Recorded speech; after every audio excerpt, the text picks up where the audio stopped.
ಪೂಜ್ಯ ಭಕ್ತಿ ಗೌರವ ಪ್ರಚಾರಕ ಮಹಾರಾಜ್ ಆಗಮಿಸಿದ್ದಾರೆ. ಒಂದು ಸಾರಿ ಘೋಷದಿಂದ ಹರೇ ಕೃಷ್ಣ ಮಾಡ್ತಾರೆ. ಎಲ್ಲರ ಹರೇ ಕೃಷ್ಣ ಹರೇ ಕೃಷ್ಣ ಕೃಷ್ಣ ಕೃಷ್ಣ ಹರೇ ಹರೇ ಹರೇ ಸೊ ಮಹಾರಾಜದ ಒಂದು ಚಿಕ್ಕ ಕಿರುಚು ಪರಿಚಯ ನೋಡೋಣ. ಮತ್ತೆ ಎಲ್ಲರೂ ಗೊತ್ತಲ್ವಾ, ಪ್ರವಚನ ಶುರು ಮಾಡಿಸೋಣ. ಎಲ್ಲರೂ ಗೊತ್ತರು, ಬಂದಿದ್ರಲ್ಲ ಲಾಸ್ಟ್ ಟೈಮ್. ಆಯ್ತು ಅದೇ ಎಷ್ಟು. ಮಹಾರಾಜರು ನಮ್ಮ ನಮ್ಮ ಮೈಸೂರು ನಗರದಲ್ಲೇ ಇವರು ಜನನ ಆಗಿರೋದು. ಒಂದು ಮಧ್ವ ಪಾರಂಪರಿಕವಾದ ಕುಟುಂಬದಲ್ಲಿ ಇವರು ಜನನ ಆಗಿದ್ದು. ಚಿಕ್ಕಂದಿನಿಂದಲೇ ಇವರಿಗೆ ತಮ್ಮ ತಂದೆ ತಾಯಿಯಿಂದ ಈ ಭಕ್ತಿಯ ಬೀಜ ಇವರಲ್ಲಿ ಬಂದಿತ್ತು. ಮತ್ತು ಇವರು ಇಂಜಿನಿಯರಿಂಗ್ ಮಾಡೋಕ್ಕೆ ಕಲ್ಕಟ್ಟಾಗೆ ಹೋಗ್ತಾರೆ. ಕಲ್ಕಟ್ಟಾದಲ್ಲಿ ಒಂದು ಪ್ರವಚನ ಕೇಳ್ತಾರೆ, ಇಸ್ಕಾನ್ ಪ್ರವಚನ ಒಂದಿದೆ. ಇಸ್ಕಾನ್ ಪ್ರವಚನ ಕೇಳಿ ಇವರಿಗೆ ತುಂಬ ಇಷ್ಟ ಆಗುತ್ತೆ. ಆದರೆ ಇವ್ರ ಗೆಳೆಯರು ಸ್ವಲ್ಪ ತುಂಬ ಒಂದು ಜೋಶಲ್ಲಿ ಕೇಳ್ತಾರೆ, ಏನು ನಿಮ್ಮ ಇಸ್ಕಾನ್ನೆಲ್ಲ ಏನು ಪ್ರಯೋಜನ, ಎಲ್ಲ ಮಾಡರ್ನ್ ಆಗಿರಬೇಕು, ಈ ಮಾಡರ್ನ್ ಏಜಲ್ಲಿ ಆಧುನಿಕ ಯುಗದಲ್ಲಿ ಏನು ಇದರಲ್ಲೆಲ್ಲ ಪ್ರಯೋಜನ ಅಂತಾರೆ. ಅದಕ್ಕೆ ಆ ಇಸ್ಕಾನ್ ಪ್ರವಚನ ಹೇಳ್ತಾರೆ, ಏನಪ್ಪ ಮಾಡರ್ನು, ಇಷ್ಟು ಕಲ್ಕಟ ಶೆಕೆಯಲ್ಲಿ ಇಷ್ಟು ಬಿಸಿಯಲ್ಲಿ ಜೀನ್ಸ್ ಹಾಕ್ಕೊಂಡು ಕೂತ್ಕೊಂಡಿದ್ದಾರೆ, ಇದಾ ನಿಮ್ಮ ಮಾಡರ್ನು ಅಂತ. ಇದನ್ನ ಕೇಳಿ ಮಹಾರಾಜನಿಗೆ ತುಂಬ ಖುಷಿಯಾಗುತ್ತೆ. ಯಾರಾದರೂ ಬೈದ್ರೆ ನನಗೆ ಯೂಶಲಿ ನಮಗೆ ಯಾಕೆ ಹಿಂಗೆ ಬೈದಿದ್ದಾನೆ ಅಂತ ಹೋಗ್ಬಾರ್ದು. ಮಹಾರಾಜನಿಗೆ ಏನಿಸುತ್ತೆ, ಎಷ್ಟು ಪ್ರಾಮಾಣಿಕವಾಗಿ ಸತ್ಯವಾಗಿ ಹೇಳಿದಾರೋ ಮಾತು ಅಂತ ಅವ್ರಿಗೆ ಖುಷಿಯಾಗುತ್ತೆ. ಮತ್ತು ಭಗವದ್ಗೀತಾ ಯಥಾರೂಪವನ್ನು ಅಲ್ಲೇ ತಗೋತಾರೆ.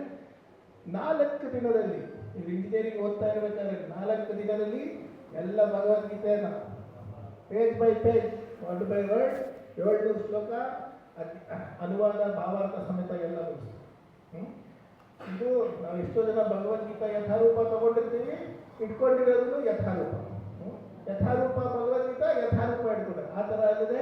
ಮಹಾರಾಜ 4 ದಿನದಲ್ಲಿ ಇದನ್ನೆಲ್ಲ ಅಧ್ಯಯನ ಮಾಡಿ ಮುಗಿಸಿದ್ದಾರೆ. ಮತ್ತೆ ಅಲ್ಲಿಂದ ಇವರು ಭಕ್ತರ ಸಂಘದಲ್ಲಿ ಮಾಯಾಪುರಲ್ಲಿ ಇವರು ಭಕ್ತರ ಸಂಘದಲ್ಲಿ ಹೋಗಿರ್ತಾರೆ. ಮರ್ಚೆಂಟ್ ನೇವಿಗೆ ಸೇರ್ಕೊಂಡಿರ್ತಾರೆ. ಆ ಕಾಲದಲ್ಲೇ ಅವರಿಗೆ ತುಂಬ ಗ್ರ್ಯಾಂಡ್ ಸರ್ 90ನೇ ಇಸ್ವಿಯಲ್ಲಿ ಆವಾಗಲೇ 2-3 ಲಕ್ಷ ಪ್ರತಿ ತಿಂಗಳು, ಅಂದರೆ ನೀವೇ ನೋಡ್ಕೊಳ್ಳಿ ಇವಾಗ ಎಷ್ಟಿರ್ಬೋದು.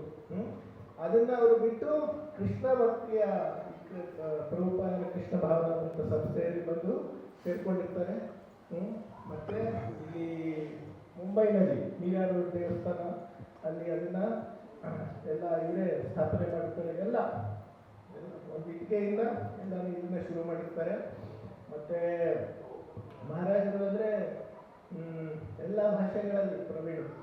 ಮತ್ತು ನಮ್ಮ ಇಸ್ಕಾನ್, ನಮ್ಮ ಗುರು ಪರಂಪರೆ, ಗೌಡಿಯ ವೈಷ್ಣವ ಪರಂಪರೆಯಲ್ಲಿ ಯಾರ್ಯಾರು ಆಚಾರ್ಯರಿದ್ದಾರೋ ಅವರು ತುಂಬ ಆಳವಾದ ತತ್ವ ಏನಿದೆಯೋ ಅದನ್ನೆಲ್ಲ ಮಹಾರಾಜರು ಅಧ್ಯಯನ ಮಾಡಿದ್ದಾರೆ. ವಿಶೇಷವಾಗಿ ತತ್ವಸೂತ್ರ, ತತ್ವ ಸಂದರ್ಭ, ಇದರಿಂದ ಗುಹ್ಯವಾದ ಏನು ತತ್ವ ಇದೆಯೋ ಅದನ್ನು ಮಹಾರಾಜರು ಸರಳವಾಗಿ ತಿಳಿಸುವಂತೆ ಇದು ಅವರ ನೈಪುಣ್ಯ.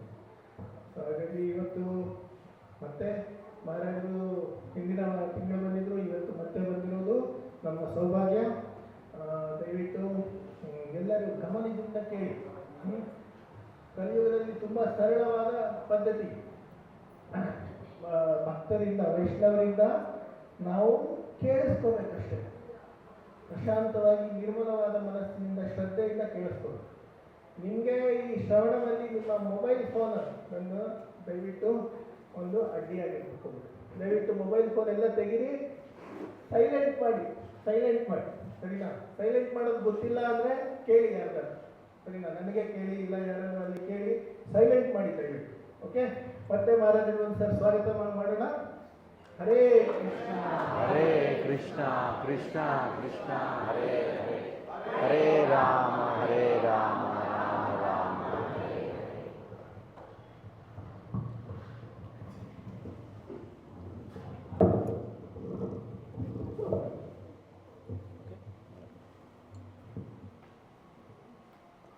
जय राधा माधव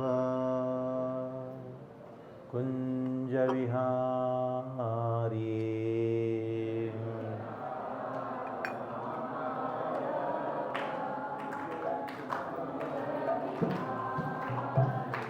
जय राधा माधव कुंज विहारी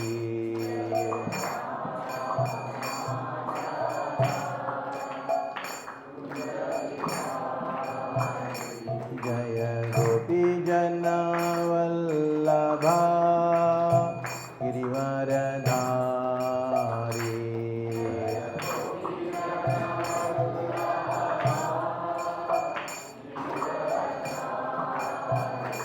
जय गोपी जनवल्लभा गिरिवरधारी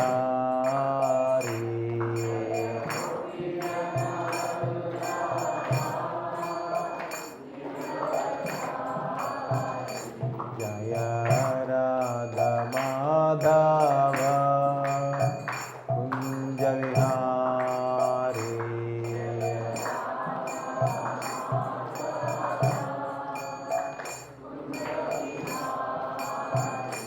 जय राधा माधव कुंज विहारी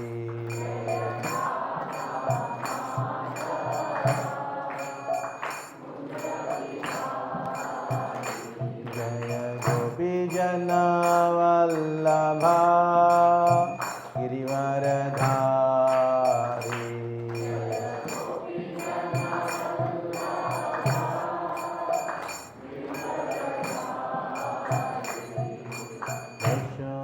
यशोदानन्दन व्रजजनरञ्जन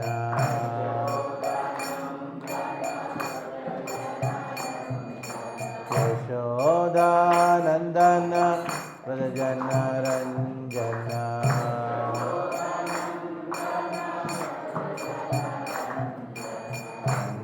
यमुनातीरा वनचारी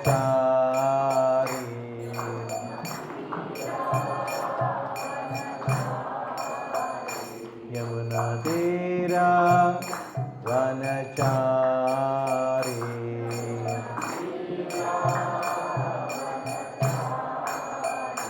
जय राधा माधव कुंज विहारी जय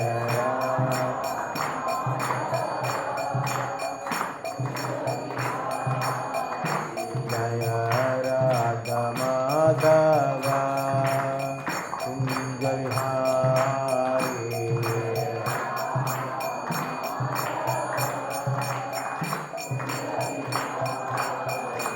हरे कृष्णा कृष्णा कृष्णा हरे हरे हरे राम राम राम हरे हरे हरे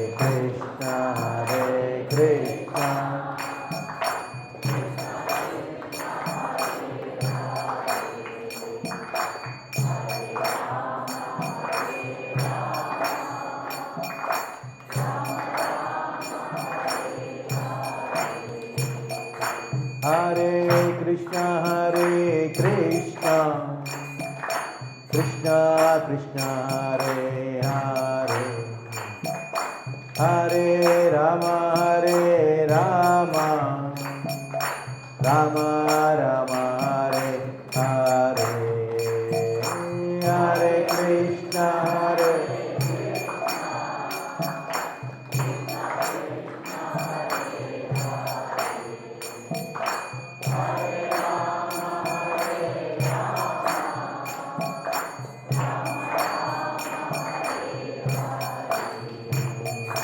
हरे कृष्णा हरे Krishna Krishna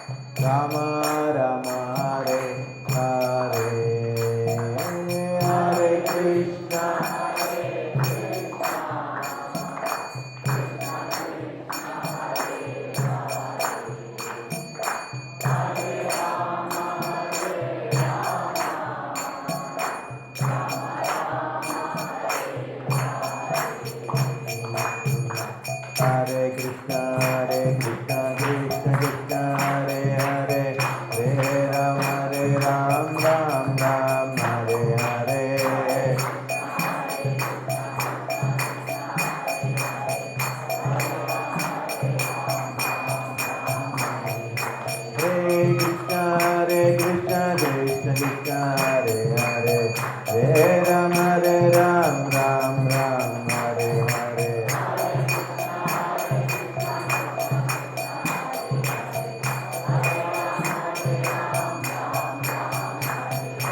Hare Krishna,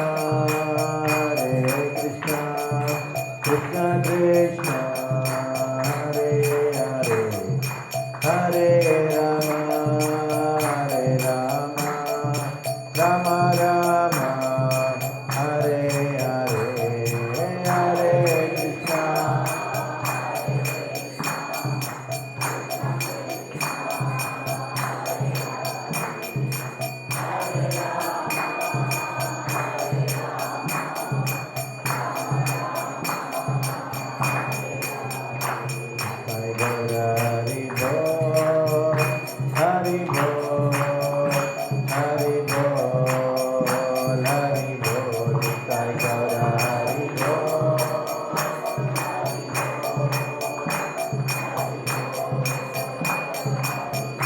Jaya Jaya Prabhupada, Prabhupada, Prabhupada, Prabhupada, Jaya Jaya Prabhupada.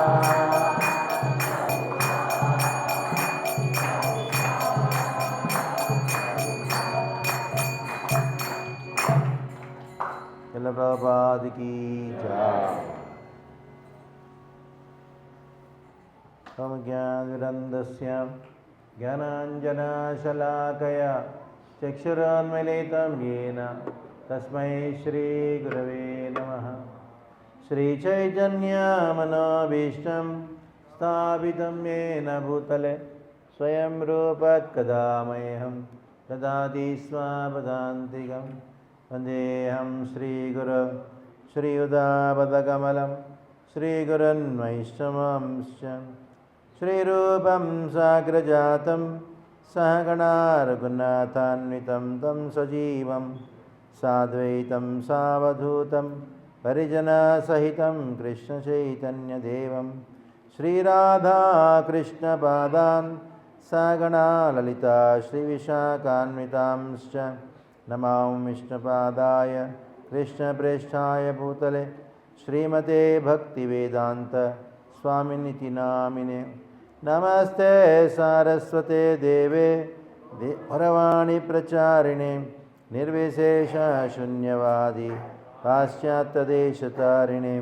नमो विष्णुपादाय कृष्णप्रेष्ठाय भूतले श्रीमते भक्तिसिद्धान्त सरस्वतीनिति नामिने श्रीवार्षवानवी देवी दयिताय कृपाब्धये कृष्णसम्बन्धविज्ञान दायिने प्रभवे नमः। माधुर्योज्ज्वलप्रेमाढ्य श्रीरूपानुगभक्तिदा श्रीगौरा करुणाशक्ति विग्रहाय नमोऽस्तुते। नमस्ते गौरवाणी श्रीमूर्तये दीनतारिणे रूपानुगाविरुद्धाप सिद्धान्तध्वान्तहारिणे नमो गौरकिशोराय साक्षात् वैराग्यमूर्तये विप्रलम्बारसाम्बोधे पादाम्बुजाय ते नमः। नमो भक्तिविनोदाय सच्चिदानन्दनामिने गौरशक्तिस्वरूपाय रूपानुगावराय ते गौराविर्भावभूमेस्त्वं निर्देष्टा सज्जनप्रियः वैष्णवसार्वभौमश्री जगन्नाथाय ते नमः। वाञ्छाकल्पतरुभ्यश्च कृपासिन्धुभ्य एव च पतितानां पावनेभ्यो वैष्णवेभ्यो नमो नमः। नमो महावदन्याय कृष्णप्रेमप्रदायते कृष्णाय कृष्णचैतन्य नाम्ने गौरत्विषै नमः।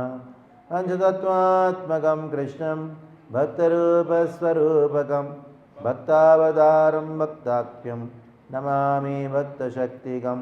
हे कृष्ण करुणा सिन्धो दीनबन्धो जगत्पते गोपेश गोपिकान्त राधाकान्त नमोऽस्तुते। जयतां सुरतोर्भङ्गुर्मामन्दमतेर्गति मत्सर्वस्वापदाम्भोजो राधामदनमोहनो दिव्यवृन्दारण्यकल्पद्रुमादः श्रीमद्राधा स्नस्तौ श्रीमद्राधा शीलगोविन्ददेवौ प्रष्ट्रालिभिस्सेव्यमानो स्मरामि श्रीमान् रासरसारम्भे वंशीवटतटस्थितः हर्षं वेणुसनेर्गोपीर्गोपीनाथः श्रियेस्तु नः सप्तकाञ्चन गौराङ्गी राधे वृन्दावनेश्वरि वृषभानुसुते देवी प्रणमामि हरिप्रिये जय श्री कृष्ण चैतन्य प्रभु नित्यानंद श्री अद्वैता गदाधर शिवासादि गौरभक्तवृंद हरे कृष्णा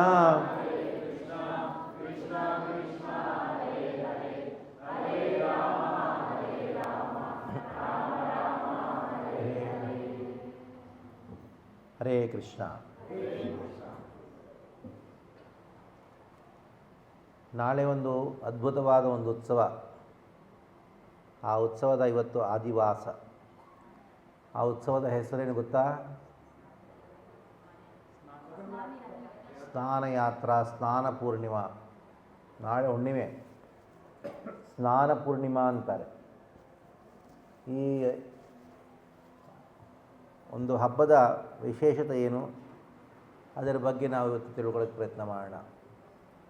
ಸ್ನಾನ ಪೂರ್ಣಿಮಾ ಅಂದರೆ ಜನ್ಮಾಷ್ಟಮಿ ಹೇಗೆ ಭಗವಂತನ ಕೃಷ್ಣನ ಆವಿರ್ಭಾವ ದಿನಾನೋ ಅದನ್ನು ಜನ್ಮಾಷ್ಟಮಿ ಅಂತೀವೋ, ಹಾಗೆ ಅದೇ ಕೃಷ್ಣನ ಸರ್ವೋತ್ಕೃಷ್ಟವಾದ ಈ ಸ್ವರೂಪ ಜಗನ್ನಾಥನ ಆವಿರ್ಭಾವ ದಿನ.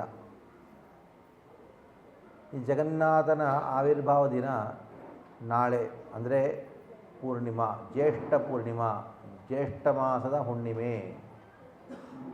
ಇದು ಜನ್ಮಾಷ್ಟಮಿ ಹೇಗೋ ಅದಕ್ಕಿಂತ ಹೆಚ್ಚು ಪ್ರಾಮುಖ್ಯವಾದ ಈ ಒಂದು ದಿನ ಜನಗಳಿಗೆ ಗೊತ್ತಿಲ್ಲ ಅಷ್ಟೇ.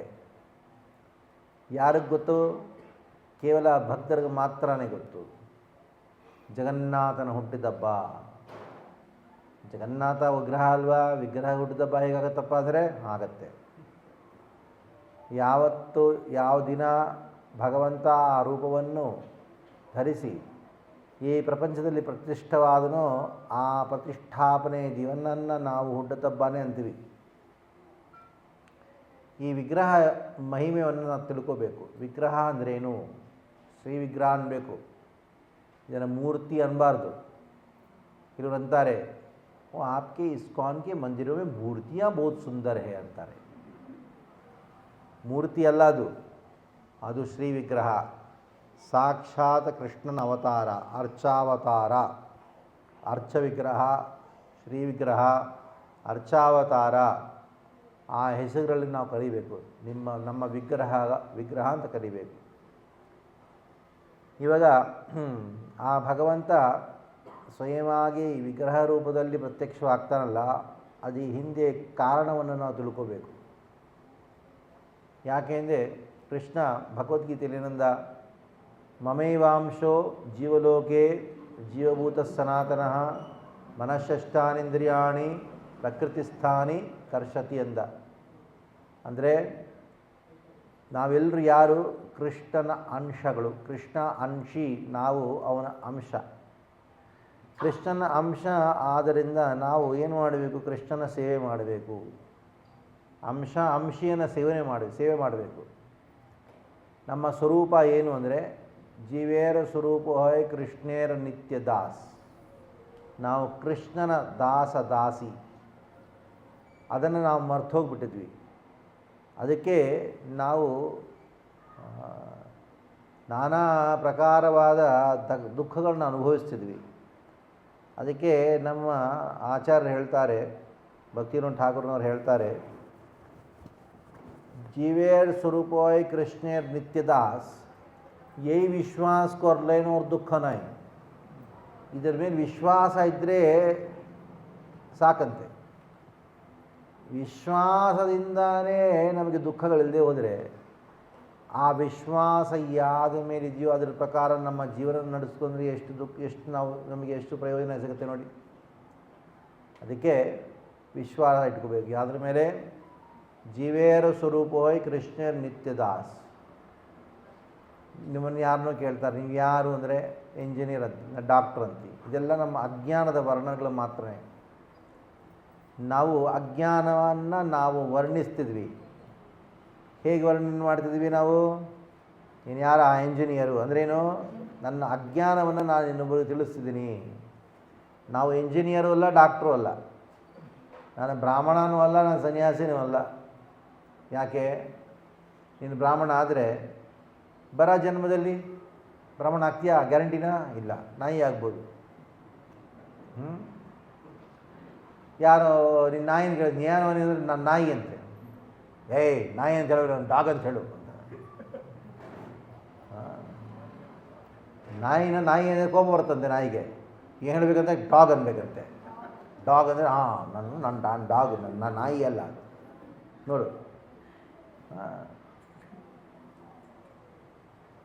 ಸೊ ಇವಾಗ ಎಲ್ಲರೂ ಅಜ್ಞಾನದಲ್ಲಿದ್ದಾರೆ. ಯಾರು? ಕನ್ನಡದವನು ನಾನು ಹಿಂದಿಯವನು, ಇದೆಲ್ಲ ಅಜ್ಞಾನವೇ.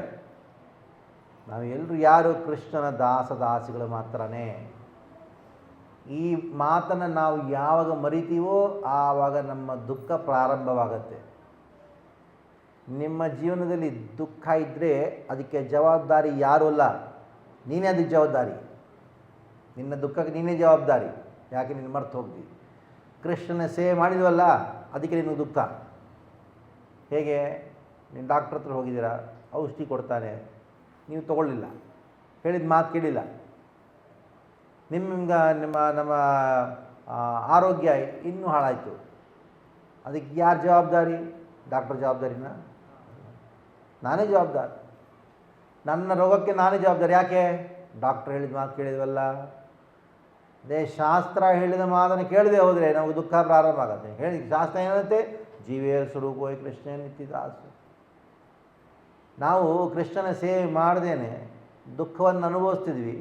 ಅಳತಾ ಬಂದರೆ ನಿಮ್ಮನ್ನು ಹೊಡಿಬೇಕಷ್ಟೇ. ಯಾಕೆ? ಅರೆ ಹೇಳಿದ ಮಾತು ಕೇಳಲಿಲ್ಲ, ನೀನು ತಗೊಳ್ಳಿಲ್ಲ, ಔಷಧಿಯನ್ನು ತಗೊಳ್ಳಿಲ್ಲ, ಡಾಕ್ಟ್ರ್ ಹೇಳಿದ ಮಾತು ಕೇಳಲಿಲ್ಲ, ರೋಗ ಜಾಸ್ತಿ ಆಯಿತು, ಅನಾರೋಗ್ಯ ಬಂತು. ಅದಕ್ಕೆ ದುಃಖ ಬಂದರೆ ಅಳಬೇಡಿ. ಏನು ಮಾಡಬೇಕು? ದುಃಖ ಬಂದರೆ ತಿಳ್ಕೊಳ್ಳಿ. ಏನು ತಿಳ್ಕೊಬೇಕು? ಅರೆ ನಾನು ತಪ್ಪು ಮಾಡಿದ್ನಲ್ಲ, ನಾನು ಕೃಷ್ಣನ ಸೇವೆ ಮಾಡಿದ್ನಲ್ಲ, ಮಾಡೋಕ್ಕೆ ಶುರು ಮಾಡಿ. ಈಗ ಕೃಷ್ಣನ ಸೇವೆ ಮಾಡಬೇಕು, ಆಯಿತು. ಹೇಗೆ ಮಾಡೋಕ್ಕೆ ಸಾಧ್ಯ? ಕೃಷ್ಣ ಎಲ್ಲಿದ್ದಾನೆ? ಗೋಲೋಕದಲ್ಲಿದ್ದಾನೆ. ಆ ಗೋಲೋಕ ಬೃಂದಾವನದಲ್ಲಿ ಕೃಷ್ಣ ಇದ್ದಾನೆ. ಅವನ್ನ ಸೇವೆ ಮಾಡೋಕ್ಕೆ ಸಾಧ್ಯವಾ? ಸಾಧ್ಯ ಅಲ್ಲ. ಅವನ್ನ ಸೇವೆ ಮಾಡೋಕ್ಕೆ ಅಸಾಧ್ಯ. ಯಾಕೆ ಸಾಧ್ಯ? ಆ ಗೋಲೋಕ ವೃಂದಾವನದ ಆ ಕೃಷ್ಣನ ಸೇವೆ ಮಾಡೋಕ್ಕೆ ನಮಗೆ ಅಂಥ ಸ್ವರೂಪ ಬೇಕು. ಕೃಷ್ಣನಿಗೆ ಆ ಸ್ವರೂಪ ನಮಗೆ ಬೇಕು. ಕೃಷ್ಣನಿಗೆ ಎಂಥ ಸ್ವರೂಪ ಇದೆ? ಸಚ್ಚಿದಾನಂದ ವಿಗ್ರಹ. ನಮಗೂ ಅಂಥ ಸ್ವರೂಪ ಬೇಕು. ನಮ್ಮ ಶರೀರ ಎಂಥ ಸ್ವರೂಪ? ಅಸತ್ ಅಚ್ಚಿತ್ತ ಆನಂದವಾದ ಸ್ವರೂಪ, ನಿರಾನಂದವಾದ ಸ್ವರೂಪ. ಇದು ಅಸತ್ತು, ಇವತ್ತಿದೆ ನಾಳೆ ಇರಲ್ಲ ಅಷ್ಟೇ. ಅದಕ್ಕೆ ಅಸತ್ತು ಅಚಿತ್ ನಿರಾನಂದವಾದ ಸ್ವರೂಪವನ್ನು ನಾವು ಇಟ್ಟುಕೊಂಡು ಸಚ್ಚಿದಾನಂದ ಸ್ವರೂಪ ಕೃಷ್ಣನ ನಾವು ಹೇಗೆ ಸೇವೆ ಮಾಡೋಕ್ಕೆ ಸಾಧ್ಯ? ಸಾಧ್ಯವಲ್ಲ. ಹಾಗೆ ನಾವು ಆ ಕೃಷ್ಣನ ಎರಡನೇ ಒಂದು ಸ್ವರೂಪ, ಅದು ವ್ಯೂಹ ಅಂತಾರೆ. ಚತುರ್ಭುಜದಲ್ಲಿ ಸಂಕರ್ಷಣ, ಪ್ರದ್ಯುಮ್ನ, ಅನಿರುದ್ಧ, ವಾಸುದೇವ ಅಂತ ಈ 4 ಸ್ವರೂಪದಲ್ಲಿ ಕೃಷ್ಣ ಪ್ರತ್ಯಕ್ಷವಾಗ್ತಾನೆ. ಆ ಸ್ವರೂಪವನ್ನು ಸೇವೆ ಮಾಡೋಕ್ಕೆ ನಮಗೆ ಸಾಧ್ಯವಲ್ಲ. ನಮಗೆ ಪ್ರತ್ಯಕ್ಷವಾಗಿ ಕಾಣೋದಿಲ್ಲ. ಸಂಕರ್ಷಣ ಕಾಣ್ತಿಲ್ಲ, ನಾನು ಕಾಣಿಸ್ತಿಲ್ಲ, ಆಗೋದಿಲ್ಲ. 3ನೇ ಸ್ತರದಲ್ಲಿ ಕೃಷ್ಣ ಪ್ರತ್ಯಕ್ಷವಾಗ್ತಾನೆ. ಯಾವ ರೂಪದಲ್ಲಿ? ಮಹಾವಿಷ್ಣು, ಕಾರಣೋದಾಕ್ಷ ವಿಷ್ಣು. ಆ ಕಾರಣೋದಾಕ್ಷ ವಿಷ್ಣು ಆ ರೋಮಕೂಪದಿಂದ ಅನಂತ ಕೋಟಿ ಬ್ರಹ್ಮಾಂಡಗಳು ಉತ್ಪನ್ನ ಆಗ್ತಿದೆ. ಅವನ್ನ ಸೇವೆ ಮಾಡೋಕ್ಕೆ ಸಾಧ್ಯವಾ? ಇಲ್ಲ. ಒಂದು ರಾಜಭೋಗ ಸಮರ್ಪಣೆ ಮಾಡಬೇಕು, ಆಗತ್ತಾ? ಮಹಾವಿಷ್ಣು ನೋಡಿ, ಅವನೊಂದೊಂದು ರೋಮಕೂಪದಿಂದ ಅನಂತ ಕೋಟಿ ಬ್ರಹ್ಮಾಂಡ ಪ್ರಕಟ ಆಗ್ತಿದ್ರೆ ಅವನಿಗೆ ರಾಜಭೋಗ ಸಮರ್ಪಣೆ ಮಾಡಬೇಕು ಅಂದರೆ ಎಷ್ಟು ದೊಡ್ಡ ಪ್ಲೇಟ್ ಬೇಕು ನಿಮಗೆ? ಒಂದು ಬ್ರಹ್ಮಾಂಡದಾದ ಅದು ಅಷ್ಟು ದೊಡ್ಡ ಪ್ಲೇಟ್ ಬೇಕಲ್ಲ, ಎಲ್ಲಿಂದ ತರ್ತೀರಾ? ಆಗೋದಿಲ್ಲ.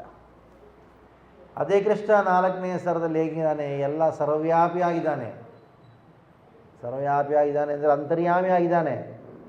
ಆ ಅಂತರ್ಯಾಮಿ ಕೃಷ್ಣನ ಸೇವೆ ಮಾಡೋಕ್ಕೆ ಸಾಧ್ಯವಾ? ಇಲ್ಲ. ಅವನಿಗೆ ಹಾಲು ಕೊಡಬೇಕು.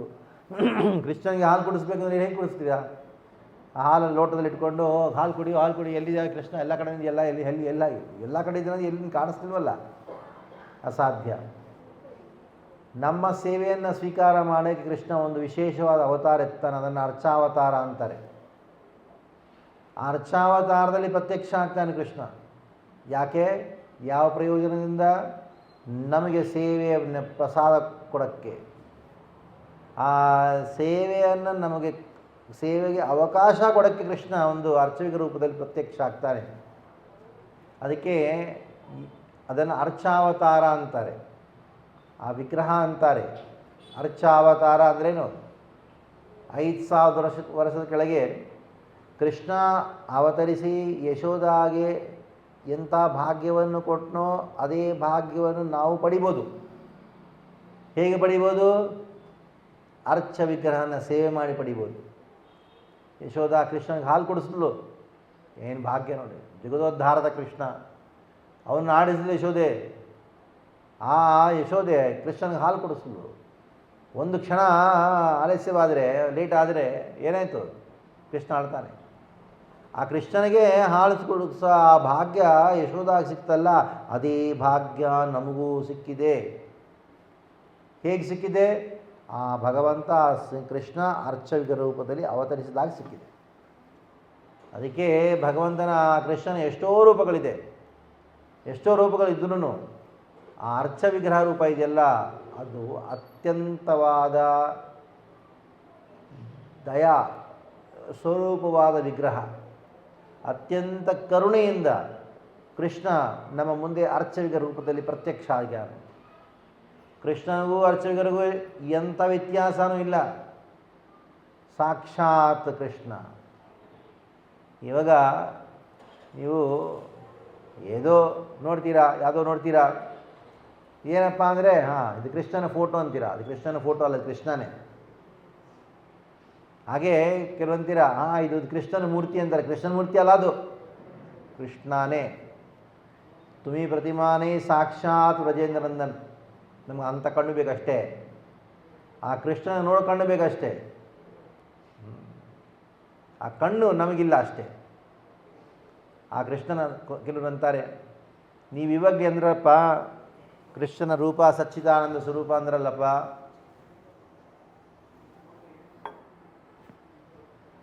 ಇವಾಗ ಅದೇ ಕೃಷ್ಣ ಈ ಜಗನ್ನಾಥ ರೂಪದಲ್ಲಿ ಬಂದ,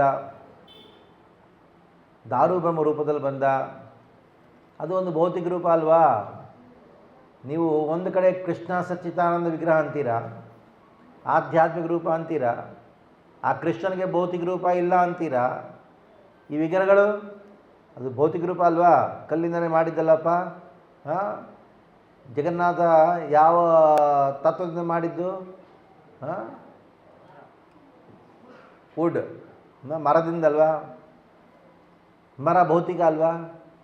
ನೀವು ಈಶ್ವರ ಪರಮಕೃಷ್ಣ ಸಚ್ಚಿದಾನಂದ ವಿಗ್ರಹ ಅಂತೀರಾ, ಇನ್ನೊಂದು ಕಡೆ ಮರದಿಂದ ಮಾಡಿದ್ದೀವಿ ಕೃಷ್ಣ ಜಗನ್ನಾಥ ಅಂತೀರಾ.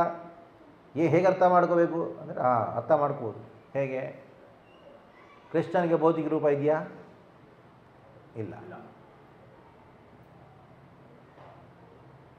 ಆ ಕೃಷ್ಣನಿಗೆ ಭೌತಿಕ ರೂಪ ಇಲ್ಲದೆ ಹೋದ್ರೂ ಕೃಷ್ಣ ಭೌತಿಕ ರೂಪವನ್ನು ಧರಿಸ್ತಾನೆ. ಹೇಗೆ? ಒಬ್ಬ ರಾಜನ ಹತ್ರ ಒಂದು ಭಿಖಾರಿ, ಏನಂತಾರೆ, ಬಡವ, ಭಿಕ್ಷುಕ. ಆ ಭಿಕ್ಷುಕ ಬಡವನ ವಸ್ತ್ರಗಳು ರಾಜನ ಹತ್ರ ಇದೆಯಾ? ಇಲ್ಲ. ಆದರೂ ಕೆಲವು ಸತಿ ರಾಜ ಹೋದ ಭಿಕ್ಷುಕ ಹೋದ ಬಡವನ ವಸ್ತ್ರಗಳನ್ನು ಧರಿಸ್ತಾನೆ. ಯಾಕೆ ಹೇಳಿ? ರಾಜನ ಹತ್ರ ವಸ್ತ್ರ ಇಲ್ಲ, ಒಂದು ಬಡವನ ಭಿಕ್ಷುಕನ ಹರಿದೋಗಿದ್ದು ಒಂದು ವಸ್ತ್ರಗಳಿಲ್ಲ, ಆದರೂ ಅಂಥ ವಸ್ತ್ರಗಳನ್ನು ಧರಿಸ್ತಾನೆ. ಯಾಕೆ? ನೋಡ್ತಾನೆ ಅದು ರಾಜ್ಯದಲ್ಲಿ ನನ್ನ ಬಗ್ಗೆ ಏನು ವಿಚಾರ ಇದೆ, ನನ್ನ ಬಗ್ಗೆ ಏನು ಅನ್ಕೋತಿದಾರ ಪ್ರಜೆಗಳು ಸುಖವಾಗಿದ್ದಾರಾ ತಿಳ್ಕೊಳ್ಳೋಕ್ಕೆ ರಾಜ ಸ್ವಯಂವಾಗಿ ಏನು ಮಾಡ್ತಾನೆ, ಅವನ ಹತ್ರ ಒಂದು ಬಡವನ, ಒಂದು ಭಿಕ್ಷುಕನ ವಸ್ತ್ರಗಳು ಇಲ್ಲದೆ ಹೋದ್ರದ್ದು ಅದನ್ನು ಒಂದು ಅದನ್ನು ಹಾಕ್ಕೊಂಡು ಹೋಗ್ತಾನೆ. ಹಾಗೆ ಕೃಷ್ಣನಂಥ ಭೌತಿಕ ರೂಪ ಇಲ್ಲದೆ ಹೋದ್ರೂ ಒಂದು ವಿಶೇಷವಾದ ಕಾರ್ಯವನ್ನು ಸಿದ್ಧ ಮಾಡೋಕ್ಕೆ ಅವನು ಭೌತಿಕ ರೂಪವನ್ನು ಧರಿಸ್ತಾನೆ. ಆ ವಿಶೇಷ ಕಾರ್ಯ ಏನು, ನಮ್ಮಿಂದ ಸೇವೆಯನ್ನು ಸ್ವೀಕಾರ ಮಾಡೋಕ್ಕೋಸ್ಕರ. ನಾವೆಂಥವರು ಅಯೋಗ್ಯರು. ನಮ್ಮ ಹೃದಯದಲ್ಲಿ ಎಷ್ಟೋ ಕಲ್ಮಶಗಳಿದೆ, ನಮ್ಮ ಹೃದಯದಲ್ಲಿ ಎಷ್ಟೋ ಪಾಪ ಇದೆ. ಅಂಥವರಿಂದಾನೂ ಸೇವೆಯನ್ನು ಸ್ವೀಕಾರ ಮಾಡೋಕ್ಕೆ ಕೃಷ್ಣ ಒಂದು ಅವತಾರ ಎತ್ತಾನೆ. ಅವತಾರದ ಹೆಸರೇನು? ಅರ್ಚಾವತಾರ. ಈ ಅರ್ಚಾವತಾರ ಅನ್ನೋದು ಅದು ನಮ್ಮ ಸೇವೆ, ನಮಗೆ ಸೇವೆ ಕೊಡೋಕ್ಕೋಸ್ಕರ. ಎಂಥವ್ರಿಗೆ? ನಮ್ಮಂಥ ಪಾಪಿಯರಿಂದಾನೂ ಸೇವೆ ಸ್ವೀಕಾರ ಮಾಡೋಕ್ಕೆ. ನಾವು ನಮ್ಮ ಕೈಯಿಂದ ಮಾಡಿದ ಈ ಪುಷ್ಪಮಾಲೆಯನ್ನು ಕೃಷ್ಣ ಧರಿಸ್ತಾನೆ, ಅವನು ಹಾಕೋತಾನೆ. ಸಹಸ್ರ ಲಕ್ಷ್ಮೀ ಸಹಸ್ರ ಶತ ಸಂಭ್ರಮ ಸೇವ್ಯಮಾನಂ. ಲಕ್ಷಾಂತರಗತೆ ಲಕ್ಷ್ಮಿಗಳಿದ್ದಾರೆ, ಕೋಟ್ಯಾಂತರಗತೆ ಲಕ್ಷ್ಮಿಗಳಿದ್ದಾರೆ, ಅವರೆಲ್ಲರೂ ಸೇವೆ ಮಾಡ್ತಿದ್ದಾರೆ ಕೃಷ್ಣನ. ಆದ್ರೂ ಅತ್ಯಂತ ಕೃಪೆಯಿಂದ ಕೃಷ್ಣ ಈ ಅರ್ಚಕ ರೂಪದಲ್ಲಿ ಪ್ರತ್ಯಕ್ಷವಾಗಿ ನಮ್ಮಿಂದ ಸೇವೆಯನ್ನು ಸ್ವೀಕಾರ ಮಾಡ್ತಾನೆ. ಅಯೋಗ್ಯರಿಂದ ಸೇವಾ ಸ್ವೀಕಾರ ಮಾಡ್ತಾನೆ. ಬೇಕಾಗಿಲ್ಲ ನಮ್ಮ ಸೇವನಿಗೆ, ಆದರೂ ಮಾಡ್ತಾನೆ. ಯಾಕೆ? ನಮಗೋಸ್ಕರ ಮಾಡ್ತಾನೆ. ಈ ಸೇವೆ ಅನ್ನೋದು ಅದು ಸೌಭಾಗ್ಯ. ಸೇವೆ ಸೌಭಾಗ್ಯವನ್ನು ನಮಗೆ ಬೆಳೆಸೋಕ್ಕೆ, ನಮಗೆ ಕೊಡೋಕ್ಕೆ ಆ ಕೃಷ್ಣ ಅರ್ಚಕ ರೂಪದಲ್ಲಿ ಬರ್ತಾನೆ. ಅದನ್ನೊಂದು ಅವತಾರ. ಎಂಥ ವಿಗ್ರಹ ಅದು? 8 ವಿಗ್ರಹಗಳಿದೆ. ಶಾಶ್ವತ ವಿಗ್ರಹಗಳಾಗಿರ್ತಾನೆ ಕೃಷ್ಣ. ಕೋಟ್ಯಾಂತರ ವಿಗ್ರಹಗಳಿದ್ರೂ ಭೌತಿಕ ಪ್ರಪಂಚದಲ್ಲಿ ಮುಖ್ಯವಾದ 8 ವಿಗ್ರಹಗಳಿದೆ. ಆ 8 ವಿಗ್ರಹಗಳು 7 ಕ್ಷೇತ್ರಗಳಲ್ಲಿದೆ. ಒಂದು ತ್ರಿವೇಂದ್ರಮಲ್ಲಿದೆ, ಒಂದು ಕಾಂಚೀಪುರಮಲ್ಲಿದೆ. ವರದರಾಜನಾಗಿರ್ತಾನೆ, ಶಾಶ್ವತ ರೂಪದಲ್ಲಿರ್ತಾನೆ. ಅರ್ಚ ವಿಗ್ರಹ ರೂಪದಲ್ಲಿರ್ತಾನೆ ಶಾಶ್ವತವಾಗಿ. ಹಾಗೆ ಮಾಯಾಪುರಲ್ಲಿ ಹರಿ ರೂಪದಲ್ಲಿರ್ತಾನೆ. ಇಲ್ಲಿ ಮಧುರಾಳಿ ಕೇಶವ ರೂಪದಲ್ಲಿರ್ತಾನೆ. ಜಗನ್ನಾಥಪುರಿಯಲ್ಲಿ ನಿತ್ಯವಾಗಿ ಕೃಷ್ಣ ಯಾವ ರೂಪದಲ್ಲಿರ್ತಾನೆ? ಪುರುಷೋತ್ತಮ ರೂಪದಲ್ಲಿರ್ತಾನೆ. ಜಗನ್ನಾಥ ರೂಪದಲ್ಲಿರ್ತಾನೆ. ಪುರುಷೋತ್ತಮ ಕ್ಷೇತ್ರದಲ್ಲಿ ಜಗನ್ನಾಥ. ಅದು ಶಾಶ್ವತವಾದ ವಿಗ್ರಹ. ಈ 8 ರೂಪಗಳಲ್ಲೂ ಅತಿ ಉನ್ನತವಾದ ವಿಗ್ರಹ. ಆ ಕೃಷ್ಣ ಈ ವಿಗ್ರಹ ರೂಪದಲ್ಲಿ ಹೇಗೆ ಪ್ರತ್ಯಕ್ಷವಾದನೋ ಎಷ್ಟೋ ಅದರ ಬಗ್ಗೆ ನಮಗೆ ಕಥೆಗಳಿದೆ. ಒಂದು ಕತೆ ಹೇಳ್ತೀನಿ. ಕೃಷ್ಣ ಈ ಪ್ರಪಂಚದಲ್ಲಿ ದಾರು ಬ್ರಹ್ಮ ಅಂದರೆ ಒಂದು ನೀಮನೆ ಅಂತ ನೀವೇ ಅರ್ಥ ಅಲ್ವಾ? ಬೇವು ಮರದಿಂದ ಮಾಡಿದ್ದೊಂದು ವಿಗ್ರಹ. ಆ ರೂಪದಲ್ಲಿ ಕೃಷ್ಣ ಹೇಗೆ ಬಂದ, ಅದಕ್ಕೆ ಬರೋಕ್ಕೆ ಕಾರಣ ಏನು ಅಂತ ಶಾಸ್ತ್ರದಲ್ಲಿ ಒಂದು ಅದ್ಭುತವಾದ ಒಂದು ಕತೆ. ಒಂದು ಸತಿ ಕೃಷ್ಣ ಲಕ್ಷ್ಮಿಗೆ ಹೇಳ್ತಾನೆ, ಲಕ್ಷ್ಮಿ ನೋಡು, ನನ್ನ ಭಕ್ತರು ಎಷ್ಟು ಶ್ರೇಷ್ಠವಾಗಿದ್ದಾರೆ, ನನಗೋಸ್ಕರ ಎಷ್ಟು ತಪಸ್ಯ ಮಾಡ್ತಾರೆ. ನಾನೇನು ಮಾಡ್ತೀನಿ? ಕೆಲವು ಸತಿ ಮಲ್ಕೊಂಡಿರ್ತೀನಿ, ಕೆಲವು ಸತಿ ತಿಂತಾ ಇರ್ತೀನಿ. ಭೋಕ್ತಾರಂ, ನಾನು ಒಂದು ಭೋಗಿ, ನನ್ನ ಭಕ್ತರು ತಪಸ್ವಿ. ಯಾರು ಶ್ರೇಷ್ಠ? ಭೋಗಿ ಶ್ರೇಷ್ಠನ ತಪಸ್ವಿ ಶ್ರೇಷ್ಠನ? ಹೇಳು. ತಪಸ್ವಿ ಶ್ರೇಷ್ಠ ಅಲ್ವಾ? ಯಾರ ಉಚ್ಚಿಷ್ಟವನ್ನು ಯಾರು ಗ್ರಹಣ ಮಾಡಬೇಕು ಹೇಳಿ? ಶ್ರೇಷ್ಠದವ್ರ ಉಚ್ಚಿಷ್ಟ ನಿಮ್ಮನ್ನ ಸ್ತರದಲ್ಲಿರೋ ಅವರು ಸ್ವೀಕಾರ ಮಾಡಬೇಕಲ್ವ. ಕೃಷ್ಣ ಅಂದ ಲಕ್ಷ್ಮಿಗೆ, ನನ್ನ ಭಕ್ತರು ಶ್ರೇಷ್ಠವಾದವರು ತಪಸ್ವಿಗಳು, ಅವರು ನನ್ನ ಉಚ್ಚಿಷ್ಟವನ್ನು ಗ್ರಹಿಸ್ತಿದ್ದಾರೆ. ನಾನು ಅವ್ರ ಉಚ್ಚಿಷ್ಟವನ್ನು ತಗೋಬೇಕಲ್ವಾ, ಯಾಕಂದ್ರೆ ಅವರು ಶ್ರೇಷ್ಠರಲ್ಲ. ಅದಕ್ಕೆ ಇವತ್ತಿಂದ ನನ್ನ ಉಚ್ಚಿಷ್ಟವನ್ನು ಯಾರೂ ಕೊಡಬೇಡ. ಲಕ್ಷ್ಮಿಯನ್ನು ನೀನು ಹೇಳ್ತೀಯ, ಅದೇ ಮಾಡ್ತೀನಿ ಅಂತ. ಯಾರೂ ಕೊಡಲ್ಲ ಅಂತ. ಇವಾಗ ಪ್ರಪಂಚವೆಲ್ಲ ಗೊತ್ತಾಯಿತು, ಋಷಿಗಳಿಗೂ ಗೊತ್ತಾಯಿತು. ಯಾರಿಗೂ ಪ್ರಸಾದ ಸಿಗಲ್ವಂತೆ. ಕೃಷ್ಣನ ಉಚ್ಚಿಷ್ಟ ಸಿಗದೆ ಹೋದರೆ ನಮ್ಮ ಹೃದಯ ಶುದ್ಧೀಕರಣ ಹೇಗಾಗತ್ತೆ? ಎಲ್ಲರೂ ಒಂದು ಮೀಟಿಂಗ್ ಮಾಡಿದ್ರು. ನಾರದ ಋಷಿಯನ್ನು ಕರೆದ್ರು. ನಾರದ ಹೇಳ್ದ ಎಲ್ರಿಗೂ, ಯೋಚನೆ ಮಾಡಿದೆ ಏನೋ ಮಾಡ್ತೀನಿ ಅಂದ. ನಾರದನ ಕೆಲಸ ಏನು? ಒಗ್ಗರಣೆ ಹಾಕೋದು ಅಲ್ವಾ? ಹಿತಾಪತಿ ನಾರದ. ಭಗವಂತನ ಲೀಲೆಗಳಿದೆಯಲ್ಲ, ಆ ಲೀಲೆಗಳಲ್ಲಿ ಒಗ್ಗರಣೆ ಹಾಕಿದವನು ನಾರದ. ಒಗ್ಗರಣೆ ಹಾಕಿರೋದೆಲ್ಲ ಸಪ್ಪೆ ಇರುತ್ತಲ್ಲ, ಹಾಂ, ಪಲ್ಯ ಏನು ಮಾಡಿದ್ರು ಒಗ್ಗರಣೆ ಇರಬೇಕಲ್ವ. ನಾರದ ಇಲ್ಲದೆ ಹೋದರೆ ಕೃಷ್ಣನ ಲೀಲೆಗೆಲ್ಲ ಸಪ್ಪೆ ಆಗಿರುತ್ತೆ, ಹಾಂ, ರುಚಿ ಬರೋದಿಲ್ಲ. ಆ ಕೃಷ್ಣನ ಲೀಲೆ ರುಚಿ ಬರಬೇಕು ಅಂದರೆ ನಾರದ ಇರಬೇಕು. ನಾರದ ಅಂತ ನಾನು ಮಾಡ್ತೀನಿ, ಒಂದು ಕೆಲಸ ಮಾಡ್ತೀನಿ. ಹೋಗಿ ವೈಕುಂಠಕ್ಕೆ ಹೋಗಿ ಲಕ್ಷ್ಮಿ ಕೇಳ್ದ. ಲಕ್ಷ್ಮಿಗೆ ಪ್ರಣಾಮನ ಸಮರ್ಪಣೆ ಮಾಡಿ ಲಕ್ಷ್ಮೀ ಏನೋ ಹೊಳಗೆ ಶುರು ಮಾಡ್ದ. ಹೊಗಳ್ತಾ ಹೇಳ್ದ, ಲಕ್ಷ್ಮೀ ದೇವಿ, ನಿಮ್ಮ ಕಟಾಕ್ಷದಿಂದಾನೇ ಈ ಪ್ರಪಂಚವೆಲ್ಲ ನಡೀತಿದೆ. ನಿಮ್ಮ ಕೃಪಾ ಕಟಾಕ್ಷ ಯಾರ ಮೇಲಿರುತ್ತೋ ಅವನು ರೋಡ್ಪತಿ ಅದನ್ನು ಕರೋಡ್ಪತಿ ಆಗ್ತಾನೆ. ನಿಮ್ಮ ಕೃಪಾ ಕಟಾಕ್ಷ ಇಲ್ಲದೆ ಹೋದರೆ ಕರೋಡ್ಪತಿ ರೋಡ್ಪತಿ ಆಗ್ತಾನೆ. ಹಾಂ, ಎಲ್ಲರೂ ನಿಮ್ಮನ್ನೇ ಆಶಾ ಪಟ್ಕೊಂಡಿದ್ದಾರೆ. ದೊಡ್ಡ ದೊಡ್ಡ ದೇವತೆಗಳೆಲ್ಲ ನಿಮ್ಮ ಕೃಪಾ ಕಟಾಕ್ಷಗೋಸ್ಕರ ಕಾಯ್ತಿದ್ದಾರೆ. ಹೊಗಳ್ತಾ ಇನ್ನೇನು, ಹೋ ಲಕ್ಷ್ಮಿ ಸಂತೋಷಪಡಿ. ನಾರದ ಹೇಳು, ನಿನಗೇನು ವರದಾನ ಬೇಕು? ನಾರದ ಅಂತ ನಿನಗೇನು ಬೇಡಮ್ಮ. ಯಾಕೆ? ಏನು ಪ್ರಯೋಜನ? ಕೇಳಿದ್ರೆ ಕೊಡೋಕ್ಕೆ ಸಾಧ್ಯವಿಲ್ಲ ನಿನಗೆ ಅಂತ. ಹಾಂ, ಏನಂದು? ನನಗೆ ಸಾಧ್ಯವಿಲ್ಲದಿರೋಂಥದ್ದು ಏನಿದೆ ಎಲ್ಲ ಕೊಡ್ತೀನಿ. ಕೊಡ್ತೀಯಾ ಅಂತ ಕೇಳಿದ. ಹಾಂ, ನೀನು ಏನು ಕೇಳಿದ್ರು ಕೊಡ್ತೀನಿ. ನಾರದ ಅಂದರೆ ನನಗೆ ನಾರಾಯಣ ಮಹಾಪ್ರಸಾದ ಬೇಕು. ಅರೇ, ಇನ್ನು ಲಕ್ಷ್ಮಿ ಚಿಂತೆ ಆಯಿತು. ನಾರದ ಅಂತ ನನಗೆ ಗೊತ್ತು ನೀನು ಕೊಡೋಕ್ಕಾಗಲ್ಲ, ನಾನು ಹೇಳ್ತೀನಿ, ಎಲ್ರಿಗೂ ಹೇಳ್ತೀನಿ. ನಾನು ಹೋಗಿದ್ದೆ ವೈಕುಂಠಕ್ಕೆ, ವರದಾನ ಏನು ಬೇಕಾದ್ರೂ ಕೊಡ್ತೀನಿ ಅಂತ ಹೇಳಿದ್ಲು ಲಕ್ಷ್ಮಿ. ನಾನು ಸ್ವಲ್ಪ ಏನೋ ನಾರದ ಹುಚ್ಚಿಷ್ಟ ಕೇಳಿದ್ರೆ ಕೊಳ್ಳಿಲ್ಲ. ಹಾಂ, ನಾನು ಎಲ್ರಿಗೂ ಹೋಗಿ ಹೇಳ್ತೀನಿ. ಇರು ಕೂತ್ಕೊ. ಒಳಗೆ ಹೋದ್ಲು, ಕೃಷ್ಣನ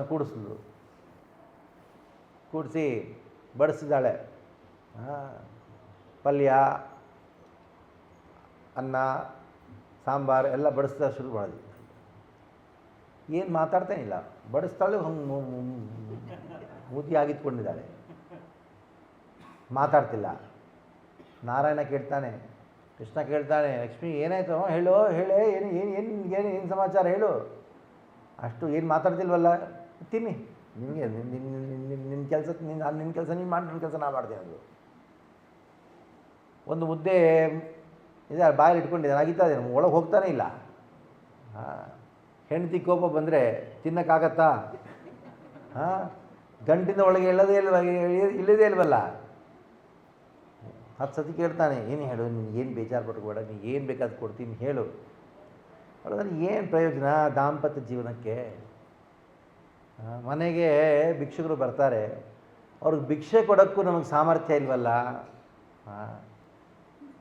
ಬಿಡಿ, ಊಟ ಮಾಡಿ ನಮ್ಮ ದಾಂಪತ್ಯ ಜೀವನ ಹಾಳಾಗಿ ಏನು ಬೇಕಾಗಿಲ್ಲ. ಹಾಸ್ಟೆಲ್ ಥರ ಇದೆ ಅಷ್ಟೇ. ಅದು ಮಾಡಬೇಡ, ಇದು ಮಾಡಬೇಡ, ಏನಿದು, ಏನು ಪ್ರಯೋಜನ? ಕೃಷ್ಣ ಕೇಳಿದ, ಲಕ್ಷ್ಮಿ ಏನು ಬೇಕು ಹೇಳು, ನಿನಗೆ ಏನು ಬೇಕೋ ಕೊಡ್ತೀನಿ. ನಾನು ನಿನ್ನ ಗಂಡ, ನಾನು ನಿನ್ನ ಎಷ್ಟೋ ಪ್ರೀತಿಸ್ತೀನಿ, ಹೇಳು. ಒಂದು ಏನು ಬೇಕು ಕೊಡ್ತೀರಾ? ಹಾಂ, ಏನು ಬೇಕು ಕೊಡ್ತೀನಿ, ನಿಮ್ಮ ಉಚ್ಚಿಷ್ಟ ಬೇಕು. ಕೃಷ್ಣ ಅಂದ ಲಕ್ಷ್ಮಿಗೆ, ನಾರದ ಬಂದಿದ್ದಾನ? ಈ ಕೆಲಸಗಳೇ ನಾರದ ಕೆಲಸ. ನಾನು ಕೊಡ್ತೀನಿ ಉಚ್ಚಿಷ್ಟ, ನನ್ನ ಮಹಾಪ್ರಸಾದವನ್ನು ಕೊಡ್ತೀನಿ, ಅವನು ಕೊಡು. ನಾರದನು ಕೊಟ್ಟು ಹೇಳು, ಇನ್ಯಾರಿಗೂ ಕೊಡಬೇಡ ಹೇಳಿದ್ಲು. ನಾರದ ತಗೋ, ಕೊಡ್ತೀನಿ ಮಹಾಪ್ರಸಾದವನ್ನು. ಒಂದು ಕಂಡೀಷನು, ಈ ಪ್ರಸಾದ ಯಾರು ಕೊಡ್ಕೊಡುದು? ನಾರದ ಯಾರೂ ಕೊಡೋದಿಲ್ಲ ಅಂದ. ನಾರದ ಆ ಪ್ರಸಾದನ ಸ್ವೀಕಾರ ಮಾಡಿ ಅತ್ಯಂತ ಆನಂದವಾಗಿ ಭಾವವಿಭೋರವಾಗಿ ನೃತ್ಯ ಮಾಡ್ಕೊಂಡು ಕೈಲಾಸಕ್ಕೆ ಹೋದ. ಕೈಲಾಸಕ್ಕೆ ಹೋದಾಗ ಅಲ್ಲಿ ಪರಮಶಿವರು ನೋಡ್ತಾನೆ ನಾರದನ್ನು. ನಾರದ, ಏನಪ್ಪ ಈ ಅದ್ಭುತವಾದ ನೃತ್ಯ, ಈ ಆನಂದ ಪರಮಾನಂದ ಎಲ್ಲಿಂದ ಬಂದಿದೆ ಅಂದರೆ, ನನಗಿವತ್ತು ಮಹಾಪ್ರಸಾದ ಸಿಕ್ತಪ್ಪ, ನಾರಾಯಣ ಮಹಾಪ್ರಸಾದ ಸಿಕ್ತಾ, ನಾರಾಯಣ ಮಹಾಪ್ರಸಾದ ಸಿಕ್ತಾ, ನನಗೂ ಕೊಡೋ. ಎಲ್ಲ ಆಗೋಯ್ತು, ನಾನು ಇಲ್ಲ ಅಂದ. ಪರಮಶಿವಕ್ಕೆ ಏನೋ ಗೊತ್ತಾಯಿತು, ಎಲ್ಲೋ ಇರಬೇಕು ಅಂತ. ನಾರದನ ಕೈ ಹಿಡ್ಕೊಂಡ, ನೋಡ್ದ, ಅಲ್ಲಿ ಉಗುರು ಮಧ್ಯ, ಅದು ಬೆರಳು ಉಗುರು ಮಧ್ಯದಲ್ಲಿ ಒಂದು ಒಂದು ಅನ್ನದ ಒಂದು ಕಾಳು ಮಾತ್ರ ಇತ್ತು ಅಷ್ಟೇ. ಅದನ್ನು ಸ್ವೀಕಾರ ಮಾಡ್ದ. ಅದನ್ನು ತಗೊಂಡು ಪರಮಶಿವ ಪರಮಾನಂದದಲ್ಲಿ ನೃತ್ಯ ಮಾಡೋಕ್ಕೆ ಶುರು ಮಾಡಿಬಿಟ್ಟ. ಅದೇ ಸಮಯದಲ್ಲಿ ಪಾರ್ವತಿ ಬಂದು ಕೇಳಿದ್ಲು, ಏನ್ರಿ ಏನಾಯಿತು, ಅಷ್ಟು ಆನಂದ ಎಲ್ಲಿಂದ ಅಂದರೆ, ಇವತ್ತು ನನಗೆ ನಾರಾಯಣ ಮಹಾಪ್ರಸಾದ ಸಿಕ್ತಂದ. ನನಗೆ ಇಲ್ಲ, ಆಗ ಮುಗಿದೋಯ್ತು, ಒಂದೇ ಪೀಸ್ ಇತ್ತು ಅಷ್ಟೇ ಅಂದ. ಕೋಪ ಬಂತು. ಒಂದು ಜಗನ್ನಾಥಪುರಿಗೆ ಹೋಗಿ ಅಲ್ಲಿ ಈ ದುರ್ಗೆ ತಪಸ್ಸೆ ಮಾಡೋಕ್ಕೆ ಶುರು ಮಾಡಿದ್ಲು. ಆ ದುರ್ಗೆ ಎಂಥ ತಪಸ್ಸೆ ಮಾಡಿದ್ಲು ಅಂದರೆ, ಆ ತಪಸ್ಸಿಗೆ ಮೆಚ್ಚಿ ಭಗವಂತ ಜಗನ್ನಾಥ ಅವಳ ಮುಂದೆ ಪ್ರತ್ಯಕ್ಷವಾಗಿ ಕೇಳ್ತಾನೆ, ಏನಮ್ಮ ಇಂಥ ತಪಸ್ಸು ಯಾಕೆ ಮಾಡ್ತಿದ್ಯಾ, ಏನು ಪ್ರಯೋಜನದಿಂದ ಮಾಡ್ತಿದ್ಯಾ ಅಂದರೆ ಅಂತಾಳೆ, ನನಗೆ ನಿಮ್ಮ ಮಹಾಪ್ರಸಾದ ಸಿಗಲಿಲ್ಲ, ನಮ್ಮ ಗಂಡನನ್ನು ಕೊಡಲಿಲ್ವಾ ನನ್ನ ಮಹಾಪ್ರಸಾದನ, ಬೇಜಾರು ಪಡ್ಕೋಬೇಡ. ನಾನು ಕಲಿಯುಗದಲ್ಲಿ ಜಗನ್ನಾಥ ರೂಪದಿಂದ ನಾನು ಪ್ರತ್ಯಕ್ಷವಾಗ್ತೀನಿ ಇದೇ ಕ್ಷೇತ್ರದಲ್ಲಿ. ನನ್ನ ಗುಡಿ ಹಿಂದೆ ನಿನ್ನ ಗುಡಿ ಇರುತ್ತೆ, ನನ್ನ ದೇವಸ್ಥಾನದ ಹಿಂದೆ ನಿನ್ನ ದೇವಸ್ಥಾನ ಇರುತ್ತೆ, ನೀನು ಇರ್ತಿ, ಪ್ರತ್ಯಕ್ಷವಾಗಿರ್ತಿ. ನನಗೆ ಯಾವ ಯಾವ ಭೋಗಗಳು ನಮ್ಮನ್ನು ಸಮರ್ಪಣೆ ಆಗುತ್ತೋ, ಮೊದಲನೇ ಸಮರ್ಪಣೆ ಆದಮೇಲೆ ಆ ಮಹಾಪ್ರಸಾದವು ನಿನಗೆ ಸಮರ್ಪಣೆ ಆಗುತ್ತೆ. ಅದಾದಮೇಲೆ ಇನ್ನೆಲ್ಲರಿಗೂ ಹಂಚ್ಬೇಕಷ್ಟೇ, ಅದಿಲ್ಲದನಾಗೋದಿಲ್ಲ. ಒಪ್ಕೊಂಡ್ರು. ಇವಾಗ ಕೂಡ ಆ ಜಗನ್ನಾಥಪುರಿಯಲ್ಲಿ ಜಗನ್ನಾಥನ ದೇವಸ್ಥಾನ ಹಿಂದೆ ವಿಮಲಾದೇವಿ ರೂಪದಲ್ಲಿ ದುರ್ಗೆ ಈವಾಗಲೂ ಇದ್ದಾಳೆ. ವಿಮಲಾದೇವಿ ಪ್ರಸಾದ ನಮಗೆ ಸಿಗುತ್ತೆ, ಅದು ಮಹಾಪ್ರಸಾದ ಅಂತಾರೆ. ಈ ಪ್ರಸಾದಕ್ಕೂ ಮಹಾಪ್ರಸಾದಕ್ಕೂ ಏನು ವ್ಯತ್ಯಾಸ? ಭಗವಂತನ ಮುಂದೆ ಒಂದು ಪ್ಲೇಟಲ್ಲಿ ಸ್ವಲ್ಪ ಪುಳಿಯೋಗರೆ, ಸ್ವಲ್ಪ ಮೊಸರನ್ನ ಅದೆಲ್ಲ ಇಟ್ಟು, ತುಳಸಿ ಇಟ್ಟು ಸಮರ್ಪಣೆ ಮಾಡಿ, ಆಮೇಲೆ ಪ್ರಸಾದವನ್ನು ನೀವು ಕಿಚನಲ್ಲಿ ತೊಗೊಂಡ್ಬಂದು ಅದರೊಳಗೆ ಮಿಕ್ಸ್ ಮಾಡಿ ಎಲ್ರಿಗೂ ಅದನ್ನು ಪ್ರಸಾದ ಅಂತಾರೆ. ಮಹಾಪ್ರಸಾದ ಅಂದ್ರೇನು? ಯಾವ ಪ್ಲೇಟಲ್ಲಿ ದೇವರು ತಿಂತಾನೋ ಅದೇ ಪ್ಲೇಟಿಂದ ಡೈರೆಕ್ಟಾಗಿ ಕೈಯಿಂದ ನಿಮ್ಮ ಕೈಗೆ ಕೊಡೋದು ಅದನ್ನು ಮಹಾಪ್ರಸಾದ ಅಂತಾರೆ. ಜಗನ್ನಾಥಪುರಿನಾಗತ್ತೆ. ಆ ಕಿಚನಲ್ಲಿ ಏನು ಕುಕ್ಕಿಂಗ್ ಆಗುತ್ತೋ, ಏನು ಅಡುಗೆ ಆಗುತ್ತೋ ಎಲ್ಲ ಅದೇ ಹಂಡಿಗಳನ್ನ ತೊಗೊಂಡು ಹೋಗ್ತಾರೆ, ಹೋಗಿ ಜಗನ್ನಾಥ ಮುಂದೆ ಇಟ್ಬಿಡ್ತಾರೆ ಅಷ್ಟೇ.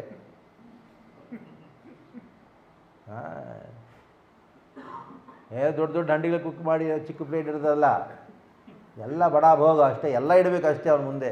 ತೊಗೊಂಡೋಗಿ ಫುಲ್ ಅದು ತೊಗೊಂಡೋಗಿ ಎಲ್ಲಿಂದ ತೊಗೊಂಡೋಗ್ತಾರೆ, ಎಲ್ಲಿಂದ ತೊಗೊಂಬಂದ ಯಾರು ನೋಡ್ಕೊಡ್ದು ಅಷ್ಟೇ. ಒಂದೊಂದು ಹುಂಡಿ ಮೇಲೆ ಇನ್ನೊಂದು ಇಟ್ಕೊಂಡು ಹೋಗ್ತಾರೆ. ಮೇಲಿಂದು ರೈಸ್ ಎಲ್ಲ ಅದು ಬಾಯ್ಲ್ ಆಗುತ್ತೆ ಫಸ್ಟ್. ಲಕ್ಷ್ಮೀನೇ ಸಾಕ್ಷಾತ್ತಾಗಿ ಬಂದು 752 ಚೂಲ ಅಂತಾರೆ, 752 ಚೂಲ ಇದೆ. ಏನಂತಾರೆ ಒಲೆ ಒಳಗಳಿದೆ. ನೋಡಿ, ಸಾಕ್ಷಾತ್ ಲಕ್ಷ್ಮಿಯೇ ಬಂದು ಅಲ್ಲಿ ಅಡುಗೆ ಮಾಡ್ತಾಳೆ. ಅದನ್ನು ಮಾಡಿ ಜಗನ್ನಾಥ ಮುಂದೆ ಇಟ್ಟು ಅದನ್ನು ತೊಗೊಂಬಂದು ಅದರಿಂದ ಬಡಿಸ್ತಾರೆ. ಹೇಗೆ ಬಡಿಸ್ತಾರೆ? ಸ್ಪೂನಿಂದ ಅಲ್ಲ. ಜಗನ್ನಾಥಪುರಿಗೆ ಹೋಗಿದ್ರೆ ನಿಮಗೆ ಅನುಭವ ಇರಬೇಕು. ಅಲ್ಲೇ ದೇವಸ್ಥಾನದಲ್ಲಿ ಕೂತ್ಕೊಂಡು ಆ ಪಾಂಡ ಅವರೆಲ್ಲ ಬಂದು ನಮಗೆ ಬಡಿಸ್ತಾರೆ. ಹೇಗೆ ಬಡಿಸ್ತಾರೆ ಗೊತ್ತಾ? ಕೈಯಿಂದ ಬಡಿಸ್ತಾರೆ, ಸ್ಪೂನಿಂದ ಬಡಿಸ್ಕೊಡ್ದು. ಸ್ಪೂನಿಂದ ಬಡಿಸಿದ್ರೆ ಮಹಾಪ್ರಸಾದ ಅಲ್ಲ, ಪ್ರಸಾದ ಆಗತ್ತೆ. ಮಹಾಪ್ರಸಾದ ಅಂದರೆ ಯಾವ ಪ್ಲೇಟಿಂದ ಜಗನ್ನಾಥ ತಿಂದನೋ ಅದರಿಂದಾನೇ ನಾವು ಬಡಿಸ್ತಾರೆ. ಜಗನ್ನಾಥನ ಗೊತ್ತು, ಈ ಕಲಿಯುಗದಲ್ಲಿ ಎಲ್ರಿಗೂ ಅನ್ನಗತ ಪ್ರಾಣ, ಎಲ್ರಿಗೂ ಏನು ಬೇಕು? ಅನ್ನ ಬೇಕು. ಏನು ಫೋನ್ ಮಾಡಿದ ತಕ್ಷಣ ಏನು ತಿಂಡಿ ಇವತ್ತು? ಅದೇ ಕ್ವಶನ್ನು. ಇವತ್ತು ಏನು ತಿಂಡಿ? ತಿಂದು ಸಾಯ್ತಿದ್ದೀವಿ. ಅದೇ ನಾನು ಇವಾಗ ತನಕ ಉಪವಾಸದಿಂದ ಸತ್ತೋರನ್ನ ನಾನು ನೋಡಿಲ್ಲ ಯಾವಾಗಲ. ತಿಂದು ಸತ್ತೋರೆ. ಉಪವಾಸದಿಂದ ಯಾರು ಸಾಯಿಲ್ಲ ಇವತ್ತು ತನಕ, ಇಷ್ಟೇ ಇಲ್ಲ. ಹಾಸ್ಪಿಟ್ಲಿಗೆ ಹೋಗಿ ನೋಡಿ, ಕಾಕೆ ಮರನೆ ವಾಲೆ ಬೋಲ್ ಮಿಲೆಂಗೆ ಅಂದರೆ ಜಗನ್ನಾಥನ ಗೊತ್ತು ಅಂದ್ಕೊಂಡ ಎಲ್ಲರೂ ಯಾವಾಗಲೂ ನಮ್ಮ ಅವ್ರಿಗೆ ಕಾನ್ಷಿಯಸ್ನೆಸ್ ಚೈತನ್ಯ ಎಲ್ಲಿದೆ ಎಲ್ಲರದ್ದು ಬಾಯಲ್ಲಿದೆ. ಮೀನು ನೋಡಿರ್ತಾರಲ್ಲ ಎಕ್ವೇರಿಯಂ ಮೀನು ಹೇಗಿದೆ ಹಂಗೆ ಹಂಗೆ ಅಂತ ಅರ್ಥ ಯಾವಾಗಲೂ ಹಂಗೆ ಯಾವಾಗ ಅದು ತಿನ್ಬೇಕು ಏನಿದ್ರೆ ಮೂಗ ಮಾಕು ತಿನ್ನಷ್ಟೇ. ಅದು ಜಗನ್ನಾಥ ಅಂದ್ಕೊಂಡ ಎಲ್ಲರಲ್ಲಿ ಬಾಯಲ್ಲಿ ಅವರ ಚೈತನ್ಯ ಇದೆ, ಆ ಚೈತನ್ಯವನ್ನು ನಾನು ಹಿಡಿಬೇಕು ಅಂದರೆ ನನ್ನ ಕೃಪೆಯನ್ನು ಅನ್ನದಲ್ಲಿಡಬೇಕು ಅಂತ ಇಟ್ಕೊಂಡು ಆ ಕೃಷ್ಣ ಅವನ ಕೃಪೆಯನ್ನು ವೃಂದಾವನದಲ್ಲಿ ಆ ವೃಂದಾವನದ ಧೂಳಿದೆಯಲ್ಲ ಅದರಲ್ಲಿ ಇಟ್ಟಿದ್ದಾನೆ.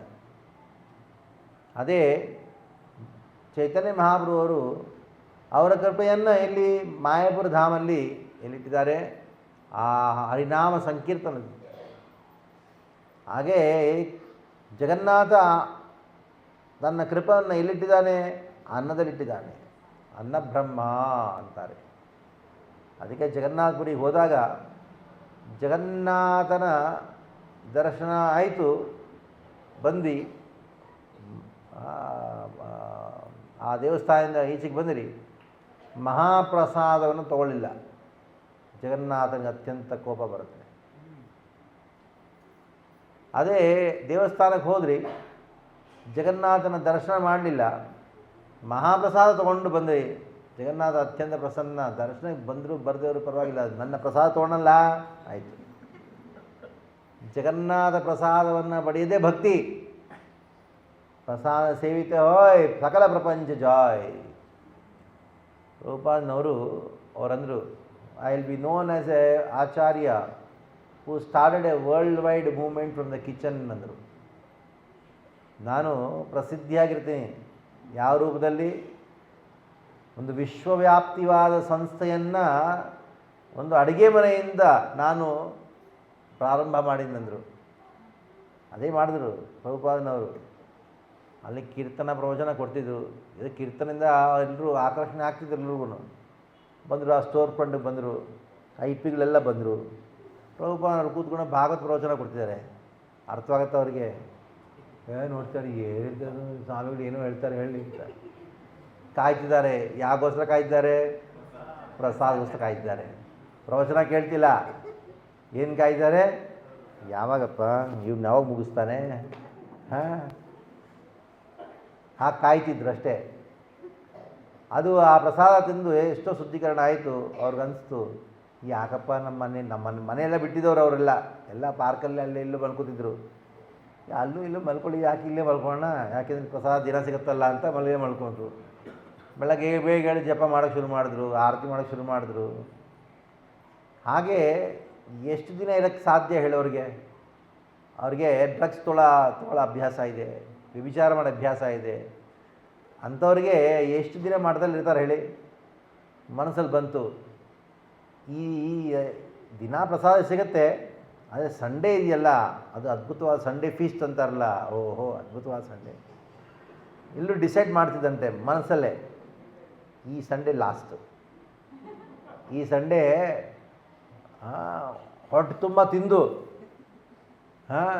ಇಲ್ಲಿಂದ ಹೋಗಬೇಕಷ್ಟೇ. ಯಾಕೆಂದರೆ ನಾನು 2 ತಿಂಗಳಿಂದ ಸಿಗರೇಟ್ ಸೇದಿಲ್ಲ, ನಾನು 2 ದಿನ ಡ್ರಗ್ ತೊಗೊಳ್ಳಿಲ್ಲ, ನನಗೆ ಆಗ್ತಿಲ್ಲಪ್ಪ, ಇಲ್ಲಿ ಇಂಪಾಸಿಬಲ್, ನಾನು ಹೋಗಬೇಕು ಅಂತ ಡಿಸೈಡ್ ಮಾಡ್ಕೊಂಡಂತ. ತುಂಬ ಏನು ಡಿಸೈಡ್ ಮಾಡಿಕೊಂಡು ಇದೇ ಲಾಸ್ಟ್ ಫೀಸ್ಟ್ ನಾನಷ್ಟೇ. ಹೊಟ್ಟೆ ತುಂಬ ತಿಂದು ಸಾಯಂಕಾಲ ಅವನು ಹೊರಡ್ತಾನೆ. ಸ್ವಲ್ಪ 2 ಹೆಜ್ಜೆ ಇಡ್ತಾನೆ, ಹಿಂದೆ ತಿರುಗಿ ನೋಡ್ತಾನೆ. ಅಲ್ಲೊಂದು ಗ್ಲಾಸ್ ಡಬ್ಬ ಇದೆ, ಬಾಟ್ಲಿದೆ, ಅದರೊಳಗೆ ಗುಲಾಬ್ ಜಾಮೂನ್ ಎಲ್ಲ ಇದೆಯಂತೆ. ಓಹ್, ನಾನು ಹೊರಟೋದ್ರೆ ಇದೆಲ್ಲ ಸಿಗೋದಿಲ್ವಲ್ಲ. ವಾಪಸ್ ಬಂದು ಎದ್ಕೊಂಬಿಟ್ಟ. ಹಾಗೆ ಎಷ್ಟೋ ಜನ ಭಕ್ತರಾದರು. ಸಕಲ ಪ್ರಪಂಚ ಜಾಯ್. ನಮ್ಮ ಹೃದಯದಿಂದ ಪ್ರಪಂಚವನ್ನು ಜಯ ಮಾಡ್ಬೋದು. ಅದೇ ಪ್ರಭುಪಾದನವ್ರು ಏನು ಮಾಡಿದ್ರು? ನಿಜವಾದ ಪ್ರಪಂಚವನ್ನು ಜಯ ಮಾಡಿದ್ರು. ಹೇಗೆ ಜಯ ಮಾಡಿದ್ರು? ಈ ಪ್ರಸಾದದಿಂದ. ಆ ಪ್ರಸಾದದಲ್ಲಿ ಈ ಅದ್ಭುತವಾದ ಒಂದು ವಿಶೇಷತೆ ಇದೆ. ಇತರರಾಗ ವಿಸ್ಮಾರಣಂ ನೃಣಾಂ ತೇದರಾಮೃತಂ. ಚೈತನ್ಯ ಮಹಾಪ್ರಭು ಅವರು ಒಂದು ದಿವಸ ಜಗನ್ನಾಥಪುರಿ ಆ ಮಂದಿರದಲ್ಲಿ ಜಗನ್ನಾಥನ ದರ್ಶನ ಮಾಡಿಕೊಂಡು ಹೋಗ್ತಿರುವ ಸಮಯದಲ್ಲಿ ಒಬ್ಬರು ಬ್ರಾಹ್ಮಣರಲ್ಲಿ ಪಂಡ ಅಂತಾರೆ, ಅವರು ಬಂದು ಜಗನ್ನಾಥ ಪ್ರಸಾದವನ್ನು ಚೈತನ್ಯ ಮಹಾಪ್ರಭು ಕೊಟ್ಟರು. ಆ ಚೈತನ್ಯ ಮಹಾಪ್ರಭು ಆ ಪ್ರಸಾದವನ್ನು ಡಬ್ಬವನ್ನು ನೋಡಿ ತೆಗೆದ ತಕ್ಷಣ ಅದರಿಂದ ಬಂದಿನ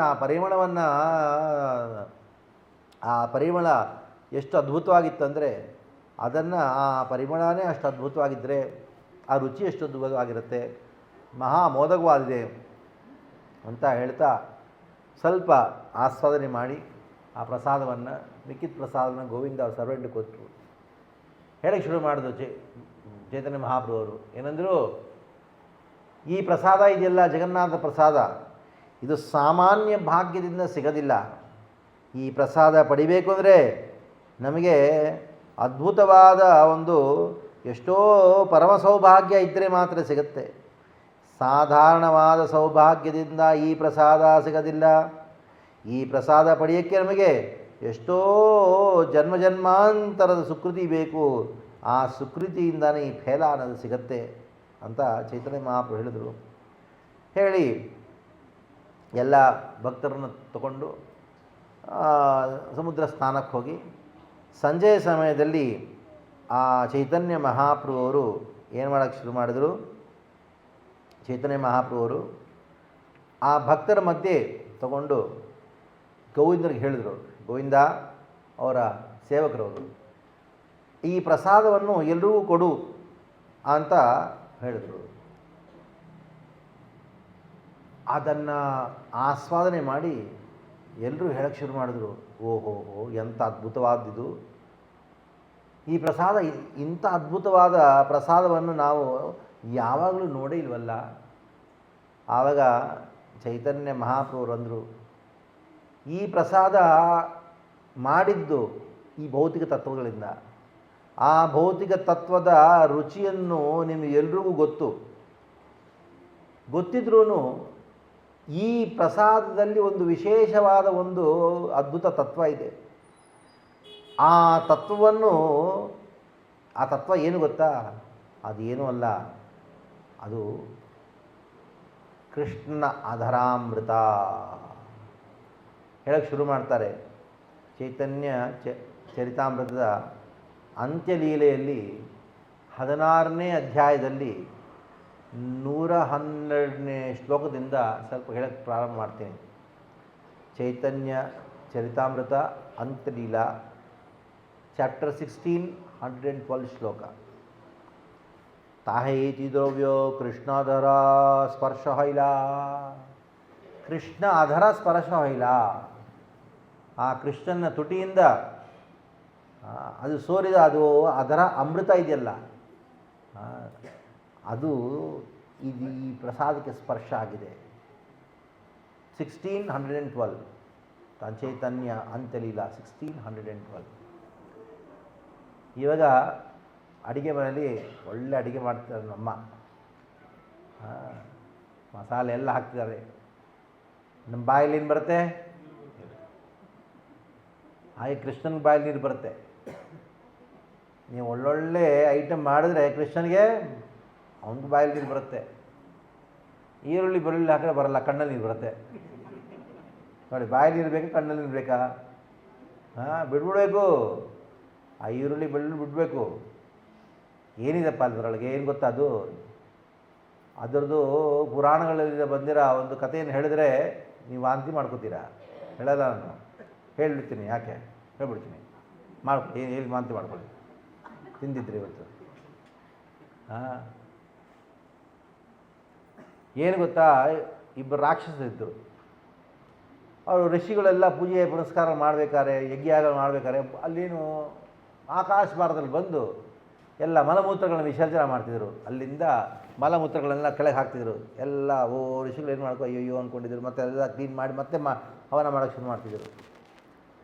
ತಾಳ್ಮೆ ಇತ್ತು. ತಾಳ್ಮೆಗೂ ಪರೀಕ್ಷೆ ಇರುತ್ತಲ್ಲ, ಆ ಪರೀಕ್ಷೆ ಮಾಡ್ತಾ ಮಾಡ್ತಾ ಮಾಡ್ತಾ ಒಂದು ದಿವಸ ತಾಳ್ಮೆ ಹೋಯಿತು. ಆ ಋಷಿಗಳು ಆ ಇಬ್ಬರು ರಾಕ್ಷಸರಿಗೂ ಏನು ಮಾಡೋದು ಗೊತ್ತಾ? ನಮ್ಮ ಯಜ್ಞ ಯಾಗ ಹಾಳು ಮಾಡೋಕ್ಕೆ ಈ ಮಲನ ನೀವು ವಿಸರ್ಜನೆ ಮಾಡ್ತಿದ್ದೀರಲ್ವ, ಇಲ್ಲಿ ನಮ್ಮ ಯಜ್ಞ ಯಾಗದಲ್ಲಿ ಹಾಕಿ ಎಲ್ಲ ಕೊಳೆ ಮಾಡ್ತಿರಲ್ವ, ಈಗ ನಿಮಗೆ ಶಾಪ ಕೊಡ್ತೀನಿ. ಏನು ಗೊತ್ತಾ, ನಿನ್ನ ಶರೀರ, ಒಬ್ಬನ ರಾಕ್ಷಸನ ನಿನ್ನ ಶರೀರವೇ ಮಲವಾಗಬೇಕು ಅಂದರು. ಇಮ್ಮುನ್ ರಾಕ್ಷಸ ನಿನ್ನ ಶರೀರವೇ ಮಲ ಆಗಬೇಕಂತೆ. ಶರೀರ ಕೈ ಕಾಲೆಲ್ಲ ಮಲ ಆಯಿತು. ಆ ಕೈ ಪೂರ ಶರೀರ ಮಲ ಆದರೆ ಆಕಾಶ ಮಾರ್ಗದಲ್ಲಿ ಇದ್ದಾರೆ, ಅದು ಹೇಗಿರುತ್ತೆ ಮಲ ಕೆಳಗೆ ಬೀಳುತ್ತಲ್ವಾ, ಅದು ಕೆಳಗೆ ಬಿತ್ತು. ಒಬ್ಬ ರಾಕ್ಷಸನ ಮಲ ಅಲ್ಲಿ ಇಲ್ಲಿ ಉದುರ್ಕೊಂಡು ಎಲ್ಲ ಪ್ರಪಂಚವೆಲ್ಲ ಅಲ್ಲಿ ಬಿತ್ತು ಮಲ. ಇನ್ನೊಂದು ರಾಕ್ಷಸನ ಶರೀರ ಅಲ್ಲೂ ಮಲವಾಯಿತು, ಅವನ ಶರೀರ ಮಲವನ್ನು ಅಲ್ಲೂ ಇಲ್ಲೇ ಎಲ್ಲ ಬಿತ್ತು. ಎಲ್ಲೆಲ್ಲಿ ಒಂದು ರಾಕ್ಷಸನ ಶರೀರ ಮಲ ಬಿತ್ತು ಅಲ್ಲಿಂದ ಈರುಳ್ಳಿ, ಇನ್ನೊಂದು ರಾಕ್ಷಸನ ಶರೀರ ಎಲ್ಲಿ ಬಿತ್ತು ಅಲ್ಲಿಂದ ಬೆಳ್ಳುಳ್ಳಿ. ಅದಕ್ಕೆ ದುರ್ವಾಸನೆಯಪ್ಪ. ಯಾರು ಬೆಳ್ಳುಳ್ಳಿ ತಿಂತಾರೋ ಅವರ ಮೈಯಿಂದ, ಅವರ ಶೆಕೆಯಿಂದ ದುರ್ವಾಸನೆ ಬರುತ್ತೆ. ಹೇಗೆ ಯಾಕೆ ತಿಂತೀರಪ್ಪ ಅದನ್ನು? ತಿಂದೇನು ಪ್ರಯೋಜನ? ಯಾರಂದ್ರೆ ಈ ಬೆಳ್ಳುಳ್ಳಿ ಗುಡ್ ಫಾರ್ ಹಾರ್ಟ್ ಅಂತೆ.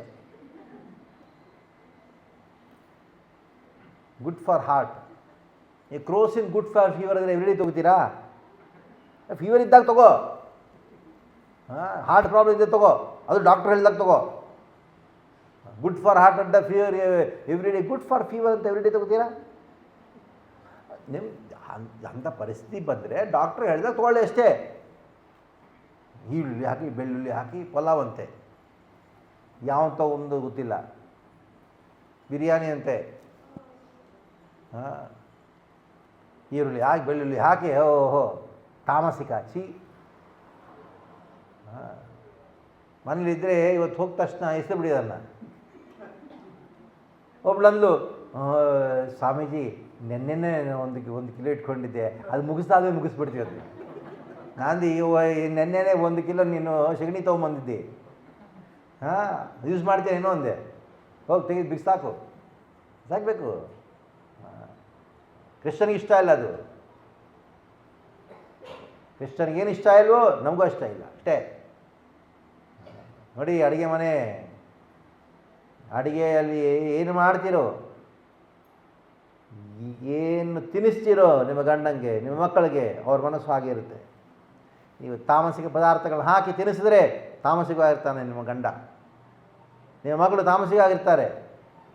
ಸಾತ್ವಿಕವಾಗಿ ಪ್ರಸಾದ ಮಾಡಿದ್ರೆ, ಭಗವಂತನ ಸಮರ್ಪಣೆ ಮಾಡಿ ಭಗವತ್ ಪ್ರಸಾದವನ್ನು ಬಡಿಸಿದರೆ ಅವರ ಮನಸ್ಸು ಸಾತ್ವಿಕವಾಗುತ್ತೆ. ಅದಕ್ಕೆ ಈರುಳ್ಳಿ ಬೆಳ್ಳುಳ್ಳಿ ಬಿಸಾಕಿ ತಾಮಸಿಕ ಪದಾರ್ಥವನ್ನು ತಿನ್ನಬಾರ್ದು. ದುಡ್ಡು ಸೇವ್ ಆಗುತ್ತಪ್ಪ. ಈರುಳ್ಳಿ ಬೆಳ್ಳುಳ್ಳಿ ಬಿಡಿಸಿದ್ರೆ ಎಷ್ಟು ಖರ್ಚಾಗ್ತೀರಿ ಮಾಡ್ತೀರಾ ಈರುಳ್ಳಿ ಬೆಳ್ಳುಳ್ಳಿ ಮೇಲೆ? ಒಂದು ಪರಿವಾರ ಏನಿದ್ರೂ 500 ರೂಪಾಯಿ ಖರ್ಚಾಗತ್ತೆ ಈರುಳ್ಳಿ ಬೆಳ್ಳುಳ್ಳಿ. ಎಲ್ಲ ಕಾಸ್ಟ್ಲಿ ಅಲ್ವಾ? ಅದು ಬಿಟ್ಬಿಟ್ರೆ 500 ರೂಪಾಯಿ ಸೇವ್ ಆಗುತ್ತೆ. ಮಂದಿರ ಕನ್ಸ್ಟ್ರಕ್ಷನ್, ಟೆಂಪಲ್ ಕನ್ಸ್ಟ್ರಕ್ಷನ್ ಕೊಡ್ಬೋದು ನಾನು. ಅದಕ್ಕೆ ಈ ಈರುಳ್ಳಿ ಬೆಳ್ಳುಳ್ಳಿ ಹಾಕ್ಕೊಡೋದು ಸಾತ್ವಿಕ ಮಾಡಬೇಕು. ಚೇತನ ಮಹಾಪ್ರಭು ಅಂತಾರೆ, ಕೃಷ್ಣ ಅಧರ ಸ್ಪರ್ಶ ಇಲ್ಲ, ಆಧರೇರ ಗುಣ ಸಭಾ ಇಹ ಸಂಚಾರಿರ. ಆ ಕೃಷ್ಣನ ಆಧರೇರ ಗುಣ, ಆಧರ ಅಂದರೆ ಕೃಷ್ಣನ ತುಟಿ, ಆಧರ ಅಮೃತ ಇದೆಯಲ್ಲ, ಅದು ಇಹ ಸಂಚಾರಿಲ್ಲ, ಇಲ್ಲೆಲ್ಲ ಸಂಚಾರವಾಯಿತು, ಎಲ್ಲ ಅದ್ಭುತವಾಗಿದೆ ಅಂತ ಗುಣವನ್ನು ಪ್ರಾಪ್ತಿಸಿದೆ. ಕೃಷ್ಣನ ಆಧಾರದ ಗುಣ ಈ ಮಹಾಪ್ರಸಾದದಲ್ಲಿದೆ. ಹಾಗೆ ನೋಡಿಕೊಂಡು ಈ ಕೃಷ್ಣನ ಅದರಾಮೃತವನ್ನು ಯಾರು ಸೇವೆ ಮಾಡ್ತಾರೆ ಅಂದರೆ, ಕೃಷ್ಣನ ಪ್ರಸಾದ ಅಂದರೆ ಕೃಷ್ಣ ಅದರಾಮೃತ. ಅಲೌಕಿಕ ಗಂಧ ಸ್ವಾದ ಅನ್ಯ ವಿಸ್ಮರಣ. ಅಲೌಕಿಕ ಗಂಧ ಸ್ವಾದ, ಅಲೌಕಿಕ ಅಂದರೆ ಈ ಪ್ರಪಂಚಕ್ಕೆ ಇದು ಸೇರಿದ್ದಲ್ಲ. ಈ ಪ್ರಪಂಚಕ್ಕೆ ಅತೀತವಾದ ಗಂಧ, ಪ್ರಪಂಚಕ್ಕೆ ಅತೀತವಾದ ಆಸ್ವಾದನೆ. ಇದು ಎಂಥದ್ದು ಅಂದರೆ, ಯಾರು ಒಂದು ಸತಿ ಅದನ್ನು ಆಸ್ವಾದನೆ ಮಾಡ್ತಾರೋ ಕೃಷ್ಣನ ಅಧರಾಮೃತವನ್ನು, ಮಹಾಮಾದಕ ಹಾಯ್. ಮಹಾಮಾದಕ ಅಂದ್ರೇನು? ಅದು ಎಲ್ಲರನ್ನೂ ಮಹಾಮಾದಕ, ಎಲ್ಲರನ್ನೂ ಆಕರ್ಷಣ ಮಾಡೋಂಥದ್ದು, ಮದಮತ್ತವಾದ ಪರಿಸ್ಥಿತಿ ತರೋದು. ಮಹಾಮಾದಕ ಹಾಯ್ ಕೃಷ್ಣಾಧರೇರ ಗುಣ. ಅನೇಕ ಸುಕೃತಿ ಹಯಾಂಚ. ಎಷ್ಟೋ ಸುಕೃತಿ ಇದ್ದರೆ ನಮಗೆ ಅದರದ ಅಮೃತ ನಮಗೆ ಸಿಗತ್ತೆ. ಅದಕ್ಕೆ ಅದ್ಭುತವಾದ ಒಂದು ವಿಶ್ವಾಸದಿಂದ ಈ ಪ್ರಸಾದವನ್ನು ನಾವು ಸ್ವೀಕಾರ ಮಾಡಬೇಕು. ಅದು ಹೇಳಿದ ತಕ್ಷಣ ಎಲ್ಲರೂ ಹರಿ ಹರಿ ಧ್ವನಿಯಿಂದ ಮಾಡ್ತಾ ಅದು ಎಲ್ಲರೂ ಮಹಾಪ್ರಸಾದ ಸ್ವೀಕಾರ ಮಾಡಿದ್ರು. ಪ್ರೇಮವೈಷೇ ಮಹಾಪ್ರಭು ಯವೆ ಯಾಜ್ಞದಿದ ರಾಮಾನಂದರಾಯ ಶ್ಲೋಕ ಪಡಿತಲಾಗಿಲ್ಲ. ಚೈತನ್ಯ ಮಹಾಪ್ರಭು ಆಜ್ಞದಿಂದ ರಾಮಾನಂದರಾಯ ಒಂದು ಶ್ಲೋಕ ಹೇಳಕ್ಕೆ ಶುರು ಮಾಡಿದ್ರು. ಭಾಗವತದಲ್ಲಿ ಗೋಪಿಗೀತ ಒಂದು ಶ್ಲೋಕ ಹೇಳಕ್ಕೆ ಶುರು ಮಾಡಿದ್ರು. ನೋಡಿ, ಮಹಾಪ್ರಸಾದ ಇಲ್ಲಿ, ಗೋಪಿಗೀತ ಇಲ್ಲಿ.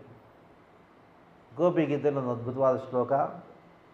ಸುರತ ವರ್ಧನಂ ಶೋಕನಾಶನಂ ಸ್ವರಿತವೇಣುನಾ ಸುಷ್ಟುಚುಂಬಿತಂ ಇತರರಾಗವೇ ಸ್ಮರಣಂ ವಿನೃಣಾಂ ವಿತರವೀರನಸ್ತೆ ಧರಾಮೃತಂ. ಇತರ ರಾಗ ವಿಸ್ಮಾರಣ ನೃಣಾಂ. ಇತರ ರಾಗ ಒಂದು ಸತಿ ಕೃಷ್ಣ ಪ್ರಸಾದ ತೊಗೊಂಡ್ರಾಯ್ತು. ಏನು ವಿಸ್ಮಾರಣಂ ನೃಣಾಂ ರಾಗ. ನಮ್ಮ ಮನೆ ದಾರಿಗೆ ಮರ್ತೋಗ್ತೀವಿ. ವಿಸ್ಮಾರಣ ಅಂದ್ರೇನು? ಮರ್ತೋಗೋದು. ತಾಯಿ ಹೆಸರು ಮರ್ತೋಗ್ತೀವಿ, ತಂದೆ ಹೆಸರು ಮರ್ತೋಗ್ತೀವಿ, ಗಂಡನ ಹೆಸರು ಮರ್ತೋಗ್ತೀವಿ, ಹೆಂಡತಿ ಹೆಸರು ಮರ್ತೋಗ್ತೀವಿ. ಅಂಥ ಮಹಾಮಾದಕವಾದ ಶ್ಲೋಕ ಸುನಿ ಮಹಾಪ್ರಭು ಮಹಾತುಷ್ಟ ಹೊಯ್ಲ. ಈ ಶ್ಲೋಕವನ್ನು ಕೇಳಿ ಮಹಾಪ್ರಭು ಚೈತನ್ಯ ಮಹಾಪ್ರಭು ಮಹಾತುಷ್ಟ ಹೊಯ್ಲ. ರಾಧಾರ ಉತ್ಕಂಠ ಶ್ಲೋಕ ಪಡಿತಿರಗಿಲ್ಲ. ಒಂದು ಶ್ಲೋಕನ ಹೇಳಕ್ಕೆ ಶುರು ಮಾಡೋ ಚೈತನ್ಯ ಮಹಾಪ್ರಭುವರು. ಯಾವ ಶ್ಲೋಕ? ಆ ರಾಧೆಯ ಮುಖಾರವಿಂದ ಬಂದಿದ ಒಂದು ಶ್ಲೋಕವನ್ನು ಚೈತನ್ಯ ಮಹಾಪ್ರಭು ಹೇಳಕ್ಕೆ ಶುರು ಮಾಡಿದ್ರು. ವ್ರಜಾತುಲ ಕುಲಾಂಗನ ನೇತರ ಸಾರಸಾರಿ ತೃಷ್ಣಾಹರ ಪೃಥ್ವೀವತ್ಯದರಾಮೃತ ಅದರಾಮೃತ ಸುಕೃತಿ ಲಭ್ಯಪೇ ಲಾಲವ ಸುಧಾಜಿತ್ ಅಹಿವಲ್ಲಿಕಾ ಸುಧಲಾ ವೀಟಿಕಾ ಚರ್ವಿತಾಂ ಸಮೇ ಮದನ ಮೋಹನ ಸಕಿತನೋದಿ ಜಿಹ್ವಾ ಸ್ಪೃಹಾಂ. ರಾಧೆ ಸಖಿಗೆ ಹೇಳ್ತಾ, ಓ ಕೃಷ್ಣನ ಅದರ ಅಮೃತ ಎಷ್ಟು ಅದ್ಭುತವಾಗಿದೆ ಗೊತ್ತಾ? ಅದು ಯಾರಿಗೆ ಸಿಗುತ್ತೆ? ಎಷ್ಟೋ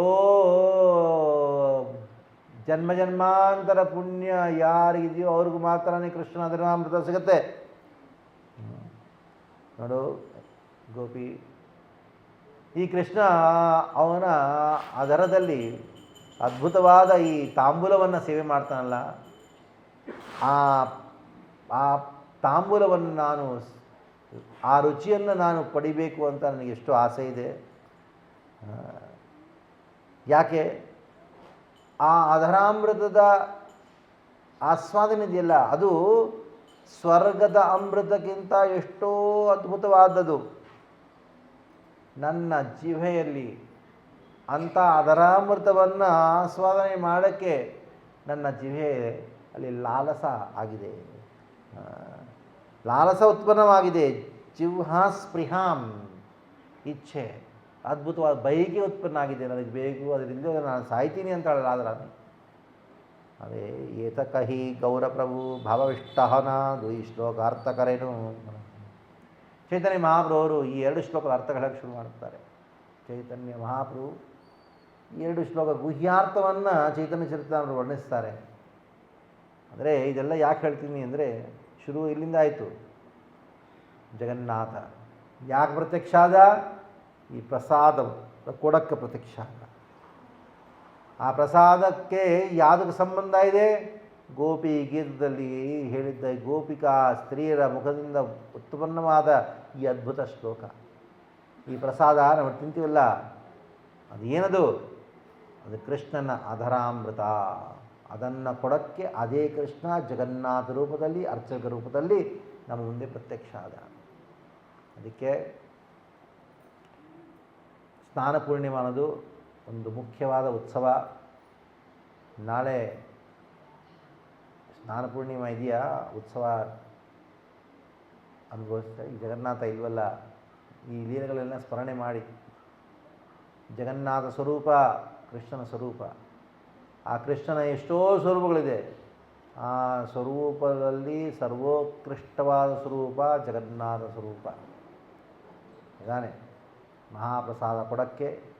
ಆ ಮಹಾಪ್ರಸಾದದಲ್ಲಿ ಅವನ ಪ್ರೇಮವನ್ನು ಇಟ್ಟುಕೊಟ್ಟಿದ್ದಾನೆ. ಅದಕ್ಕೆ ನಿಮ್ಮ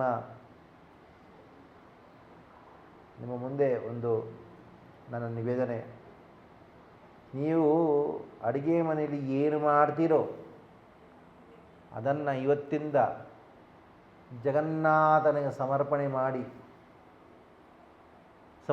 ಮಾಡಿ ಮಹಾಪ್ರಸಾದವನ್ನೇ ಅದನ್ನು ಸ್ವೀಕಾರ ಮಾಡಿ. ಕೃಷ್ಣ ಅಂತಾನೆ ಭಗವದ್ಗೀತೆಯಲ್ಲಿ, ಯಜ್ಞಶಿಷ್ಟಾಚನ ಸಂತೋ ಮುಚ್ಚಂತೆ ಸರಗಿಲ್ ವಿಷೈ ತೇವಂತೆ ದುಃಖಂ ಪಾಪ ವಿಭಜಂತ್ಯಾತ್ಮಕಾರಣ. ಯಾರು ಭಗವಂತನಿಗೆ ಕೃಷ್ಣನಿಗೆ ಆ ಭೋಗವನ್ನು ಸಮರ್ಪಣೆ ಮಾಡಿ ಪ್ರಸಾದವಾಗಿ ಅದನ್ನು ಯಾರು ಸ್ವೀಕಾರ ಮಾಡಲ್ವೋ, ಡೈರೆಕ್ಟಾಗಿ ಅಡುಗೆ ಮಾಡಿ ಪ್ಲೇಟಲ್ಲಿ ಹಾಕಿ ತಿಂತಾರೋ ಅವರು ಪಾಪ ತಿಂತಿದ್ದಾರೆ, ಅನ್ನ ಅಲ್ಲ ಅದು, ಪಾಪವನ್ನು ತಿಂತಿದ್ದಾರೆ. ಅದಕ್ಕೆ ಇವತ್ತೊಂದು ಸಂಕಲ್ಪ ತಗೊಳ್ಳಿ. ಎಷ್ಟು 3 ನಿಮಿಷ 5 ನಿಮಿಷ ಆಗುತ್ತೆ ಅಷ್ಟೇ. ಏನು ಮಾಡ್ತೀರೋ ಭಗವಂತನಿಗೆ ಆ ಕೃಷ್ಣನಿಗೊಂದು ಸಪ್ರೇಟಾಗಿ ಒಂದು ಪ್ಲೇಟ್ ಇಟ್ರಿ. ಸ್ಟೀಲ್ ಆದರೂ ಪರವಾಗಿಲ್ಲ, ಚಿನ್ನದಾದರೂ ಒಳ್ಳೆಯದು, ಸ್ಟೀಲ್ ಇದ್ರೂ ಒಳ್ಳೆಯದು, no problem.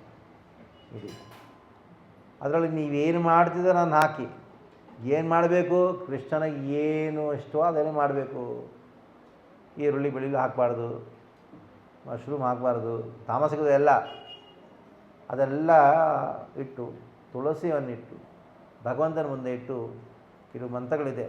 Beginners guide to Krishna conscious ಅಂತ ಒಂದು ಪುಸ್ತಕ ಇದೆ. ಅದನ್ನು ತಗೊಂಡು ಅದರೊಳಗೆ ಹೇಗೆ ನಮಗೆ ಕೃಷ್ಣನಿಗೆ ಹೇಗೆ ಸಮರ್ಪಣೆ ಮಾಡಬೇಕು ಅದರ ಬಗ್ಗೆ ಎಲ್ಲ ವಿವರಣೆ ಇದೆ. ಅದನ್ನು ಮಾಡ್ತಾ ಪ್ರಸಾದವನ್ನೇ ಸ್ವೀಕಾರ ಮಾಡಿ ಅಂತ ಒಂದು ನಿವೇದನೆ. ಅದರಿಂದ ನಿಮಗೆ ಜಗನ್ನಾಥ ಕೃಪೆ ಸಿಗುತ್ತೆ ಅಂತ ಹೇಳ್ತಾ ಇವತ್ತಿನ ಪ್ರವಚನವನ್ನು ನಾನು ಮುಗಿಸ್ತೀನಿ. ಹರೇ ಕೃಷ್ಣ ಕೃಷ್ಣ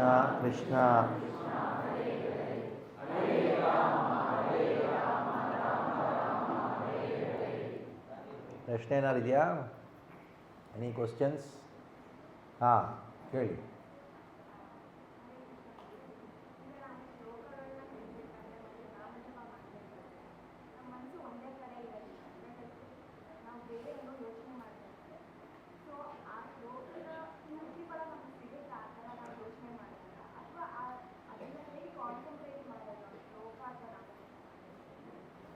ಶ್ಲೋಕ ಹೇಳಬೇಕಾದ್ರೆ ಜಪ ಮಾಡಬೇಕಾದ್ರೆ ಮನಸ್ಸು ಅಲ್ಲಿ ಇಲ್ಲಿ ಹೋಗುತ್ತೆ.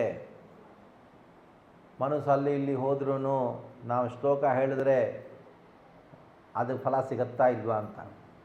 ಸಿಗತ್ತೆ, ಸರ್ವೋಚ್ಚವಾದ ಫಲ ಸಿಗೋದಿಲ್ಲ, ಸಿಗತ್ತೆ, ಫಲ ಅಂತೂ ಸಿಗತ್ತೆ.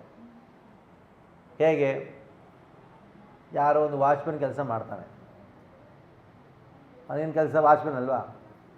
ಅಲ್ಲಿ ಗೇಟಲ್ಲಿ ಕೂತಿರ್ತಾನೆ, ಮನಸ್ಸಲ್ಲಿದೆ ಎಲ್ಲೋ ಇರುತ್ತಲ್ಲ, ಮನೆಯಲ್ಲಿ ಅಲ್ಲೆಲ್ಲೋ ಇರುತ್ತೆ. ಆದ್ರೂ ಸಂಬಳ ಸಿಗುತ್ತಲ್ವ? ನನ್ನ ಮನಸ್ಸು, ನಿನ್ನ ಮನಸ್ಸು ಅಲ್ಲಿತ್ತು, ಅದಕ್ಕೆ ಸಂಬಳ ಕಟ್ ಮಾಡ್ತೀನಿ ಅಂತಾರೆ ಯಾರ? ಹಾಂ, ಹಾಗೇ ಕೆಲಸ ಮಾಡಿದಾನಲ್ವಾ, ಅದಕ್ಕೆ ಅವನಿಗೆ ಸಂಬಳ ಸಿಗುತ್ತೆ. ಆದರೆ ಇನ್ಕ್ರಿಮೆಂಟ್ ಸಿಗುತ್ತಾ? ಪ್ರಮೋಷನ್ ಸಿಗುತ್ತಾ? ಇಲ್ಲ ಅಲ್ವಾ? ಹಾಗೇನೆ ನಾವು ಜಪ ಮಾಡಿದರೆ ಫಲ ಅಂತೂ ಸಿಗುತ್ತೆ. ಇನ್ಕ್ರಿಮೆಂಟ್ ಸಿಗಬೇಕು ಅಂದರೆ, ಪ್ರಮೋಷನ್ ಸಿಗಬೇಕು ಅಂದರೆ ಭಗವದ್ಧಾಮ. ಪ್ರಮೋಷನ್ ಅಂದರೆ ಭಗವದ್ಧಾಮ. ಇನ್ಕ್ರಿಮೆಂಟ್ ಅಂದರೆ ಆಧ್ಯಾತ್ಮಿಕ ಉನ್ನತಿ. ಅದು ಸಿಗಬೇಕು ಅಂದರೆ ಮನಸ್ಸಿಟ್ಟು ಮಾಡಬೇಕು. ಹಾಗೆ ಏನು ಫಲ ಸಿಗಲ್ವಲ್ಲ ಬಿಡು, ಅಲ್ಲ, ಸಿಗತ್ತೆ. ಹೇಗೆ ಮಾಡಿದ್ರೂ ಸಿಗತ್ತೆ. ಆದರೆ ನಾವು ಕೇವಲ ನಮಗೆ ಸಂಬಳ ಸಿಗಬೇಕು ಅಂತಲ್ಲ, ಏನು ಬೇಕು ನಮಗೆ? ಪ್ರಮೋಷನ್ ಬೇಕು. ಎಲ್ಲಿಗೆ ಬೇಕು? ಭಗವದ್ಧಾಮ ಪ್ರಮೋಷನ್ ಬೇಕು ಅಂದರೆ ಮನಸ್ಸಿಟ್ಟು ಮಾಡಬೇಕು. ಅದಕ್ಕೆ ರೂಪಗೋಸ್ವಾಮಿ ಅಂತಾರೆ, ಅತ ಶ್ರೀಕೃಷ್ಣನ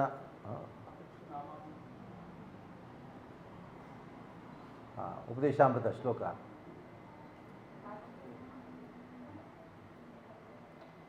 ಮೊದಲನೇ. ಸ್ಯಾತ್ ಕೃಷ್ಣನಾಮ ಚರಿತಾದಿ ಸಿತಾಪ್ಯ ವಿದ್ಯಾ ಇತ್ತೋ ಭಕ್ತಸ್ಯ ರಸನಸ್ಯ ನ ರೋಚಿಕಾನು ಕಿಂತ್ವಾದರಾತನು ದಿನಂ ಖಲು ಸೈವ ಜುಷ್ಟಾ ಸ್ವಾದಿಕ್ರಮಾದ್ಭವತಿ ತದ್ಗತ ಮೂಲಹಂತ್ರೀ. ನೆಕ್ಸ್ಟ್ ಶ್ಲೋಕ ಉಪದೇಶಾಮೃತ. ಉಪದೇಶಾಮೃತ. Nectar of instruction. ಹಾಂ, ಉಪದೇಶಾಮೃತ. ನೆಕ್ಸ್ಟ್ ಶ್ಲೋಕ ಹೇಳಿ. One is, ಸ್ಯಾತ್ ಕೃಷ್ಣನಾಮ ಚರಿತಾದಿ ಸ್ಥಾಪ್ಯ ವಿದ್ಯಾ.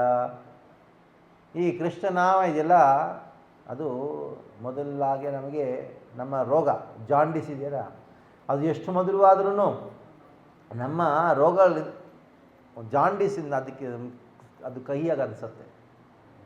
ಯಾರಿಗೆ ಜಾಂಡೀಸ್ ಇರುತ್ತೋ ಅವರಿಗೆ ಕಬ್ಬಿನ ಹಾಲು ಕೊಟ್ಟರೆ ಕಹಿ ಅಂತಾನೆ. ಆದರೆ ಆ ಕಬ್ಬಿನ ಹಾಲು ಕುಡಿತಾ ಕುಡಿತಾ ಏನಾಗುತ್ತೆ, ಆ ಜಾಂಡೀಸು ಕಮ್ಮಿ ಆಗುತ್ತೆ. ಆ ಕಬ್ಬಿನ ಹಾಲಿಂದ ಅದರ ಸಿಹಿ ಇದೆಯಲ್ಲ, ಮಧುರಮೇ ಇದೆಯಲ್ಲ, ಅದನ್ನು ಆಸ್ವಾದನೆ ಮಾಡೋಕ್ಕೆ. ನೆಕ್ಸ್ಟ್ ಮನಸ್ ಶ್ರೀಕೃಷ್ಣನಾಮ ಚರಿತ.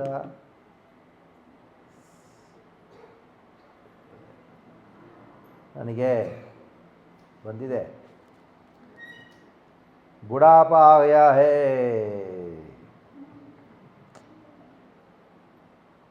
ಇಲ್ಲಿ ಉಪದೇಶಾಮೃತದಲ್ಲಿ ನೆಕ್ಟರ್ ಡಿವೋಷನ್. ಹಾಂ, ಆಯ್ತು, ಬಂತು.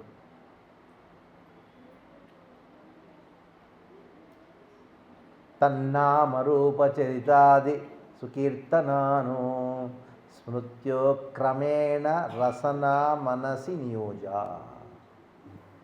ಉಪದೇಶಾಮೃತ ಏನಂತಾರೆ ಉಪದೇಶಾಮೃತನವರು? ತನ್ನಾಮರೂಪಚರಿತಾದಿ ಸುಕೀರ್ತನಾನು. ಕೃಷ್ಣನ ನಾಮ, ಗುಣ, ಲೀಲಾ, ಕೀರ್ತನ, ಸುಕೀರ್ತನಾನು. ಕೀರ್ತನೆ ಮಾಡಬೇಕು, ಜಪ ಮಾಡಬೇಕು, ಕೇಳಬೇಕು. ಹೇಗೆ? ಸ್ಮೃತ್ಯೋ ಕ್ರಮೇಣ, ಸ್ಮರಣೆ ಮಾಡ್ತಾ ನಾವು ಅದನ್ನು ನಾಮ ಜಪ ಮಾಡಬೇಕು. ಸ್ಮೃತ್ಯೋ ಹೇಗೆ? ಒಂದೇ ಸತಿ ಆಗತ್ತಾ? ಕ್ರಮೇಣ ಅಂದರೆ, ಕ್ರಮೇಣ ಅಂದ್ರೇನು? ಸ್ಟೆಪ್ ಬೈ ಸ್ಟೆಪ್, ಕ್ರಮೇಣ. ರಸನ ಮನಸ್ಸಿ ನಿಯೋಜ ಅಂತಾರೆ. ರಸನ ಅಂದ್ರೇನು? ನಮ್ಮ ನಾಲಿಗೆಯಲ್ಲಿಂದ ಆ ಹರೇ ಕೃಷ್ಣ ಅಂತ ನಾವು ಹೇಳ್ತೀವಲ್ಲ, ಅದನ್ನು ನಾವು ಮನಸ್ಸಲ್ಲಿ ಕೇಳಬೇಕು. ರಸನ ಮನಸ್ಸಿ ನಿಯೋಜ್ಯ. ನಿಯೋಜ್ಯ ಅಂದರೆ ಮನಸ್ಸನ್ನು ಕೊಟ್ಟು, ಎಲ್ಲಿ ನಮ್ಮ ನಾಲಿಗೆಯ ಮೇಲೆ ಮನಸ್ಸನ್ನು ಕೊಡಬೇಕು. ಅಂದ್ರೇನು? ನಾವು ಏನು ಹೇಳ್ತಿದ್ದೀವೋ ಅದನ್ನು ಕೇಳಬೇಕು. ಕೇಳ್ತಾ ನಾವು ನಾಮ ಸಂಕೀರ್ತನೆ ಮಾಡಬೇಕು. ತಿಷ್ಟನ್ ರಜೇತದನುರಾಗಿ ಜನಾನುಗಾಮಿ ಕಾಲಂ ನಯೇದ್ಯ ಕಿಲಮಿತ್ಯುಪದೇಶ ಸಾರಂ. ಅದಕ್ಕೆ ಮನಸ್ಸಿಟ್ಟು ಮಾಡಬೇಕು. ಮನಸ್ಸು ಇಡಕ್ಕೆ ಕಷ್ಟವಾಗ್ತಿದೆ ಅಂತ ನಾವು ಬಿಡಬಾರ್ದು. ಯಾಕೆಂದರೆ ಅದು ಮನಸ್ಸಿಡದೇನೆ ಮಾಡಿದ್ರೂ ನಮಗೆ ಪ್ರಯೋಜನ ಸಿಗುತ್ತೆ, ಫಲವಂತೂ ಸಿಗುತ್ತೆ, ಮುಖ್ಯ ಫಲ ಸಿಗೋದಿಲ್ಲ, ಸಂಬಳ ಸಿಗುತ್ತೆ, ಪ್ರಮೋಷನ್ ಸಿಗೋದಿಲ್ಲ. ಹಾಗೆ. ಹಾಂ, ಇನ್ನೇನು ಪ್ರಶ್ನೆ? ಹಾಂ, ಹೇಳಿ.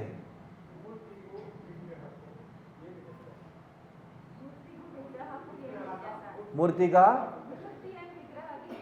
ಏನು ವ್ಯತ್ಯಾಸ? ನೀವು ರೋಡ್ ಮೇಲೆ ಹೋದಾಗ ಈ ಪೊಲಿಟಿಷಿಯನ್ಸ್ ಇರುತ್ತಲ್ಲ ಸೆಂಟ್ರಲ್ಲಿ, ಅದೇನಂತಾರೆ? ಅದನ್ನು ಮೂರ್ತಿ ಅಂತಾರೆ. ವಿಗ್ರಹ ಇದೆಯಲ್ಲ, ಅದನ್ನೇನಂತಾರೆ? ವಿಗ್ರಹ ಅಂತಾರೆ. ಮೂರ್ತಿ ಅಂದ್ಕೊಡೋದು. ಯಾಕೆ? ಇಲ್ಲಿ ನಾವು ಹಾಲಿಂದ ಅಭಿಷೇಕ ಮಾಡ್ತೀವಿ, ಅಲ್ಲಿ ಅಭಿಷೇಕ ಯಾರಾಗುತ್ತೆ ನನಗೆ ಗೊತ್ತು, ಕಾಗೆಯದಾಗತ್ತೆ. ಯಾಕೆ ಅಂತ ಗುಣಗಳಿದ್ದವರು. ಅದೇ ವ್ಯತ್ಯಾಸ. ಅಲ್ಲಿ ಪ್ರಾಣ ಇಲ್ಲ ಅವ್ರಿಗೆ.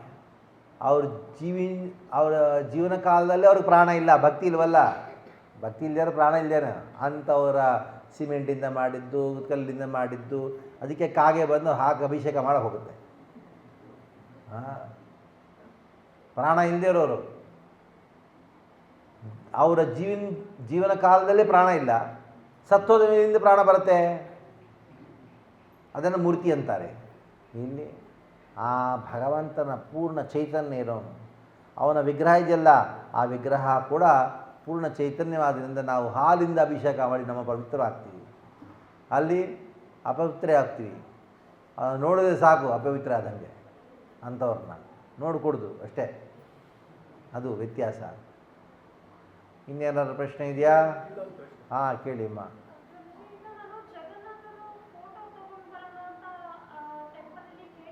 ಹಾಂ,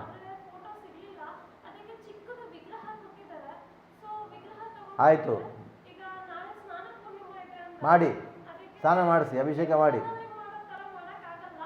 ನಿಮಗೆ ಭಗವಂತ ಮನೆಯಲ್ಲಿ ವಿಗ್ರಹ ಇಟ್ಕೊಂಡಾಗ ಹೇಗೆ ಅಂದರೆ ಪಂಚರಾತ್ರ ಏನು ಹೇಳುತ್ತೆ ಅಂದರೆ ಯಥಾಶಕ್ತಿ ಏನಂತಾರೆ, ಯಥಾಶಕ್ತಿ.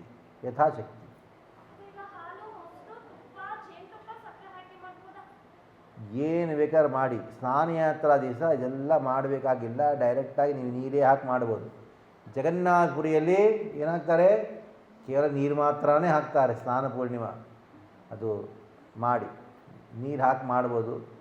ಗಂಗೆ ಯಮುನೆ ಚೈವ ಗೋದಾವರಿ ನರ್ಮದಾ ಸರಸ್ವತಿ ಜಲೇಸ್ಮಿನ್ ಸನ್ನಿಧಿಂ ಕುರು. ಗಂಗೆ ಗಂಗೆ ಅಂತ ಹೇಳಬೇಕಷ್ಟೇ. ಕಾವೇರಿ ಇದೆಯಲ್ಲ ಮಾತ್ರ ಹೋಗಿ ಕಾವೇರಿ ನೀರು ಹಾಕಿ ಮಾಡಿ. ಕಾವೇರಿ ಕಾವೇರಿ ಕಾವೇರಿ ಅಂದರೆ ಕಾವೇರಿ ದಕ್ಷಿಣ ಗಂಗೆ. ಸ್ನಾನ ಮಾಡಿಸಿ.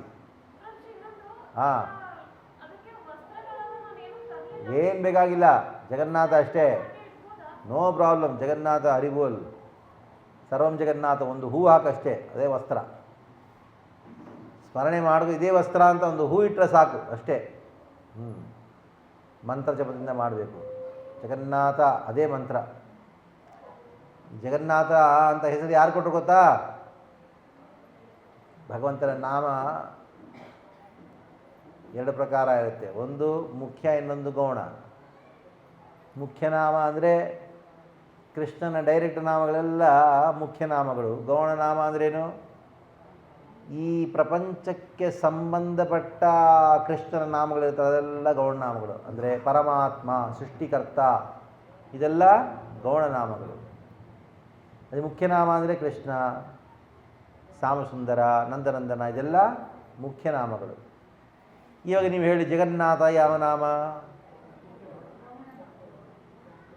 ಗೌಣನಾಮ. ಯಾಕೆ? ಜಗತ್ತಿಗೆ ನಾಥ, ಜಗತ್ತಿಗೆ ಸಂಬಂಧಿಸಿದಲ್ಲ. ಆದ್ರೂ ಅದು ಮುಖ್ಯ ನಾಮ. ಯಾಕೆ ಗೊತ್ತಾ?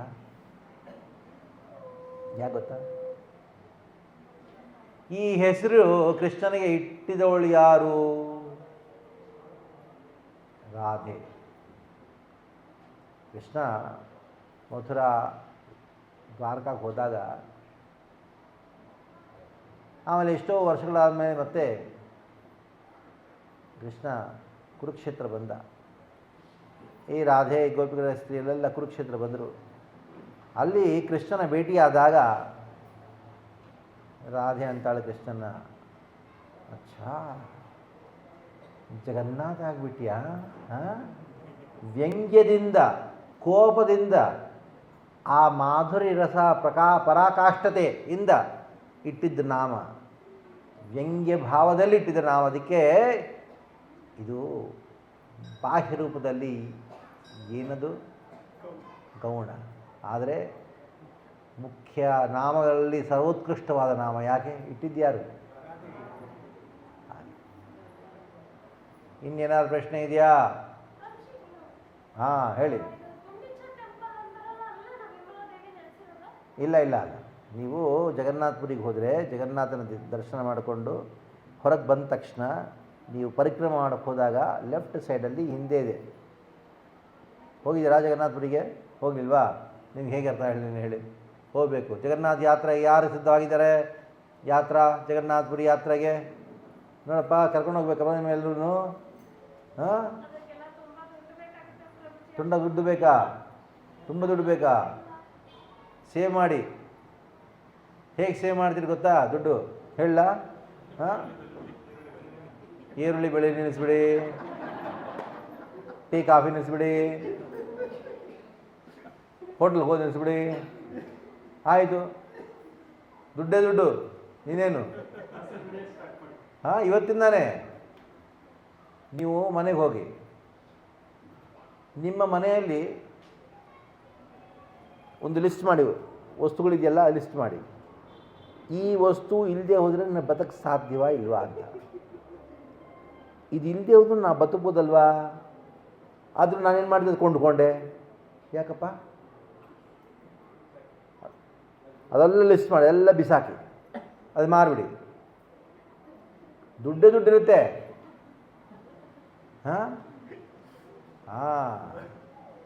ದುಡ್ಡು ಕೊರತೆ ಇಲ್ಲ, ಮನಸ್ಸು ಕೊರತೆ ಇದೆ. ಕೃಷ್ಣ ಭಕ್ತಿ ಕೊರತೆ. ಈ ಪ್ರಪಂಚದಲ್ಲಿ ಒಂದೇ ಒಂದು ಕೊರತೆ ಇದೆ, ಎದುದು ಕೃಷ್ಣ ಭಕ್ತಿ ಕೊರತೆ ಇದೆ ಅಷ್ಟೇ. ಎಲ್ಲ ಮಿಕ್ಕಿದ್ದೆಲ್ಲ ಇದೆ, ಬೇಕಾದಷ್ಟಿದೆ. ಮನಸ್ಸಿರಬೇಕಷ್ಟೇ. ಮನಸ್ಸಿದ್ರೆ ಅಸಾಧ್ಯವಿಲ್ಲ. ಇನ್ನೇನಾದ್ರು ಪ್ರಶ್ನೆ ಇದೆಯಾ? ಗುಂಡೀಚ ಇಂದ್ರದ್ಯುಮ್ನ ಅಂತ ಒಂದು ರಾಜ, ಅವನು ಹೇಳ್ತಿ. ಆಯ್ತು, ನಿಮ್ಮ ಬಗ್ಗೆ ನಿಮ್ಮ ಬಿಟ್ಟು ಯಾರು ಪ್ರಶ್ನೆ ಇದೆಯಾ? ಎಲ್ಲ ಪ್ರಶ್ನೆ ನಿಮ್ಮ ನೀವೇ ಕೇಳಿಬಿಟ್ರೆ ಇನ್ನೊಬ್ರು ನೋಡ್ತಿರ್ತಾರಪ್ಪ. ಹಾಂ, ನಾಮ ಜಪದಿಂದ ಕಷ್ಟಗಳ ಪರಿಹಾರ ಆಗೋದಿಲ್ಲ.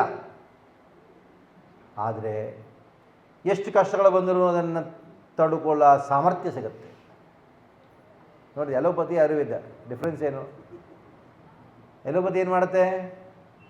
ನಿಮ್ಮ ಮೈಲಿ ರೋಗಕ್ಕೆ ಒಂದು ಇಲ್ಲ. ಅಲೋಪತಿ ಏನು ಮಾಡುತ್ತೆ? ಆ ರೋಗ ನಾಶ ಮಾಡುತ್ತೆ, ನಿಮ್ಮ ಶರೀರನ ಕಮ್ಜೋರ್ ಮಾಡುತ್ತೆ ಅಲ್ವಾ? ಹಾಂ, ಅಲೋಪತಿ ಇದು ಮಾಡುತ್ತೆ. ಆಯುರ್ವೇದ ಏನು ಮಾಡುತ್ತೆ? ನಿಮ್ಮ ಶಕ್ತಿಗೆ, ನಿಮ್ಮ ಶರೀರಕ್ಕೆ ಶಕ್ತಿ ಕೊಡುತ್ತೆ, ಆ ರೋಗವನ್ನು ನಾಶ ಮಾಡೋಕ್ಕೆ ಶಕ್ತಿ ಕೊಡುತ್ತೆ, ಇಮ್ಯುನಿಟಿ ಕೊಡುತ್ತೆ. ಹಾಗೆ ಈ ಹರಿನಾಮ ಸಂಕೀರ್ತನೆ ಏನು ಮಾಡುತ್ತೆ? ಕಷ್ಟವನ್ನು ನಿಲ್ಲಿಸೋದಿಲ್ಲ. ಏನು ಮಾಡುತ್ತೆ? ಆ ಕಷ್ಟವನ್ನು ಎದುರುಕೊಳ್ಳೋಕ್ಕೆ ನಮಗೆ ಆ ಶಕ್ತಿಯನ್ನು ಕೊಡುತ್ತೆ. ನೋಡಿ, ಮಳೆ ಬರ್ತಿದೆ, ಹೊರಗೆ ಹೋಗಬೇಕು, ಮಳೆ ಬರ್ತಿದೆ, ನಾನು ಮಳೆಯನ್ನು ನಿಲ್ಲಿಸ್ತೀನಿ ಅಂತ ಪ್ರಯತ್ನ ಪಟ್ಟರೆ ನೀವು ಮೂರ್ಖತ್ವ. ಛತ್ರಿ ತೊಗೊಂಡೋಗಿ, ಮಳೆ ಅದ್ರ ಪಾಡಿಗೆ ಬರ್ತಿತ್ತೆ, ನಿಮ್ಮ ನೆನೆಯೋದಿಲ್ಲ. ಈ ಪ್ರಪಂಚದಲ್ಲಿ ದುಃಖದ ಮಳೆ ಶಾಶ್ವತವಾಗಿರುತ್ತೆ. ದುಃಖದ ಮಳೆ ಎಲ್ಲಿದ್ರೂ ಬರುತ್ತೆ. ಕೆಲವರು ಅನ್ಕೋತಾರೆ, ನನಗೆ ಅಮೆರಿಕ ವೀಸಾ ಇತ್ತು, ಅಲ್ಲಿಗೆ ಹೋದ್ಮೇಲೆ ಸುಖಾನೇ ಇರುತ್ತೆ. ಅಲ್ಲೂ ಮಳೆ ಬರ್ತಿದೆ, ದುಃಖದ ಮಳೆ ಎಲ್ಲ ಕಡೆಯೂ ಬರುತ್ತೆ. ನೀವು ಎಲ್ಲಿ ಓಡಿದ್ರೂ ಬರುತ್ತೆ. ಈ ಪ್ರಪಂಚದಲ್ಲಿ ದುಃಖಾಲಯಂ, ದುಃಖದ ಮಳೆ ಬರ್ತಿದೆ. ದುಃಖವನ್ನು ತಡೆಯೋದು ಅದು, ಅದರಲ್ಲಿ ನಮ್ಮ ಬುದ್ಧಿವಂತಿಕೆ ಇದೆಯಾ? ಆ ದುಃಖದಿಂದ ನಾವು ಪ್ರಭಾವ ಆಗದೇರಿಂದ ನಾವು ಹೇಗೆ ಪ್ರಭಾವ ನಮಗೆ ಇಲ್ಲದೇ ಇರುವಾಗ ಹೇಗಿರಬೇಕು ಅಂತ ಅದರಲ್ಲಿ ಬುದ್ಧಿಮತ್ತೆ ಇದೆಯಾ? ಛತ್ರಿ ತೊಗೊಂಡು ಹೋಗೋದು, ದಟ್ ಈಸ್ ಇಂಪಾರ್ಟೆಂಟ್ ಅಲ್ವಾ? ಹಾಂ, ಆ ಛತ್ರಿ ಯಾವುದು? ಹರೇ ಕೃಷ್ಣ ಕೃಷ್ಣ ಕೃಷ್ಣ ಹರೇ ಹರೇ. ಆ ನಾಮಜಪದಿಂದ ದುಃಖ ಬರೋದ್ರಿಂದ ನಿಲ್ಲುತ್ತಾ? ಮಳೆ ನಿಲ್ಲುತ್ತಾ? ಮಳೆ ನಿಲ್ಲ. ಆದರೆ ಮಳೆ ಬಂದ್ರೂ ನಾವು ಒದ್ದೆ ಆಗೋದಿಲ್ಲ. ದುಃಖ ಬರುತ್ತೆ ಹೋಗುತ್ತೆ, ನೀವು ಹಾಯಾಗಿರ್ತೀರ. ಅದು ನಾಮಜಪದಿಂದ. ಇನ್ನೇನ ಪ್ರಶ್ನೆ ಇದೆಯಾ? ಹಾಂ, ಎಲ್ಲ ಆಯ್ತು ಅಂತ ಎಲ್ಲ ಪ್ರಶ್ನೆ ಜವಾಬು ಸಿಕ್ತು. ಅಚ್ಚಾ, ಒಂದೊಂದು ಅನೌನ್ಸ್ಮೆಂಟ್ ಇದೆ, ಅದು ಮಾಡಬೇಕು ನಾನು. ಇವಾಗ ಎಷ್ಟು ಜನಕ್ಕೆ ಮಕ್ಕಳಿದ್ದಾರೆ ನಿಮಗೆ? ಚಿಕ್ಕ ಮಕ್ಕಳಿದ್ದಾರಲ್ಲ, ಹಾಂ, ದೊಡ್ಡವ್ರು ಇರ್ಬೋದು, ಹಾಂ, 8th 9th ತನಕ ಮಾಡುವಾಗಲೇ ಮಕ್ಕಳಿದ್ದಾರಲ್ಲ, ಅವ್ರಿಗೊಂದು ಸೂಚನೆ. ನಾವೊಂದು ಸ್ಕೂಲ್ ಓಪನ್ ಮಾಡಿದ್ದೀವಿ. ಎಲ್ಲಿ ಓಪನ್ ಮಾಡಿದ್ದೀವಿ ಅಂತ ಕೇಳ್ಬೋದಲ್ವಾ? ನಿಮ್ಮ ಮನೇಲಿ ಓಪನ್ ಮಾಡಿದ್ದೀವಿ.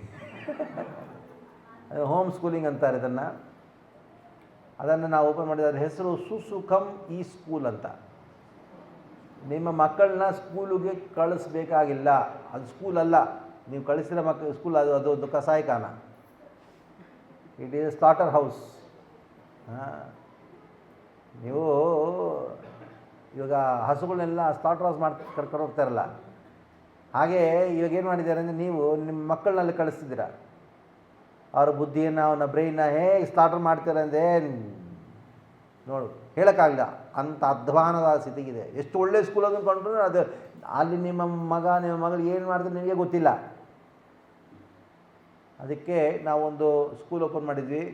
ಅದು ಹೋಮ್ ಸ್ಕೂಲ್, ಅಂದರೆ ನಿಮ್ಮ ಮನೇಲೇ ನಿಮ್ಮ ಮಕ್ಕಳನ್ನ ಕೂಡಿಸ್ಕೊಂಡು ಅಲ್ಲಿ ಎಲ್ಲ high class multiple education, spiritual atmosphere ಅಂತ ಕಾನ್ಸೆಪ್ಟ್ ಅದು. ಅದರ ಬಗ್ಗೆ ನಿಮಗೆ ಇನ್ನೂ ತಿಳ್ಕೋಬೇಕು ಅಂತಿದ್ದರೆ ಚಂದ್ರಾಂಗ ಎಲ್ಲಿದ್ದಾರೆ? ಎಲ್ಲಪ್ಪ? ಹಾಂ ಇವರಿದ್ದಾರಲ್ಲ ಪ್ರಭು, ಮಹಾತ್ಮ ಪ್ರಿಯ ಪ್ರಭು, ಅವ್ರನ್ನ ಕಾಂಟ್ಯಾಕ್ಟ್ ಮಾಡಿ. ಅವರು ಇದರ ಬಗ್ಗೆ ಇನ್ನೂ ಮಿಕ್ಕಿದ್ದೆಲ್ಲ ಹೇಳ್ತಾರೆ. ನಿಮ್ಮ ಕಾಂಗ್ರೆಸ್ನ ಇವರೆಲ್ಲ ಒಂದು ಆನ್ಲೈನ್ ಮೀಟಿಂಗ್ ಮಾಡೋಣ, ಅದ್ರ ಬಗ್ಗೆ ಇನ್ನೂ ಮಾಹಿತಿ ಕೊಡ್ತೀವಂತೆ. Chandananga Prabhu, you organise one meeting, online meeting with all the congregation. ನಿಮಗೊಂದು ಲಿಂಕ್ ಸಿಗುತ್ತೆ, ಯೂಟ್ಯೂಬ್ ಝೂಮ್ ಲಿಂಕ್. ಅದರಲ್ಲಿ ನಿಮಗೆ ಈ ಸ್ಕೂಲ್ ಬಗ್ಗೆ ಇನ್ನು ಮಾಹಿತಿ ಕೊಡ್ತೀವಿ. ಅಂದರೆ ಈ ಭಾರತ ದೇಶದಲ್ಲಿ ಒಳ್ಳೆ ಟೀಚರ್ಸ್ ಇರ್ತಾರಲ್ಲ, ಅವರಿಂದ ನಾವು ನಮ್ಮ ಮಕ್ಕಳಿಗೆ ಇಂಗ್ಲೀಷ್, ಸಂಸ್ಕೃತ, ಮ್ಯಾಥಮೆಟಿಕ್ಸು, ಸೈನ್ಸು ಅದೆಲ್ಲ ಹೇಳ್ಕೊಡ್ತೀವಿ. ನಿಮ್ಮ ಮಕ್ಕಳು ಸ್ಕೂಲ್ಗೆ ಹೋದಾಗ, ನಾವು ಸ್ಕೂಲ್ಗೆ ಹೋದಾಗ ಒಂದು ಸಬ್ಜೆಕ್ಟ್ ಓದಿದ್ವಿ, ಸೋಷಿಯಲ್ ಸ್ಟಡೀಸ್ ಅಂತ, ಗೊತ್ತಾ? ಉಪಯೋಗ ಇದೆಯಾ ಅದರಿಂದ?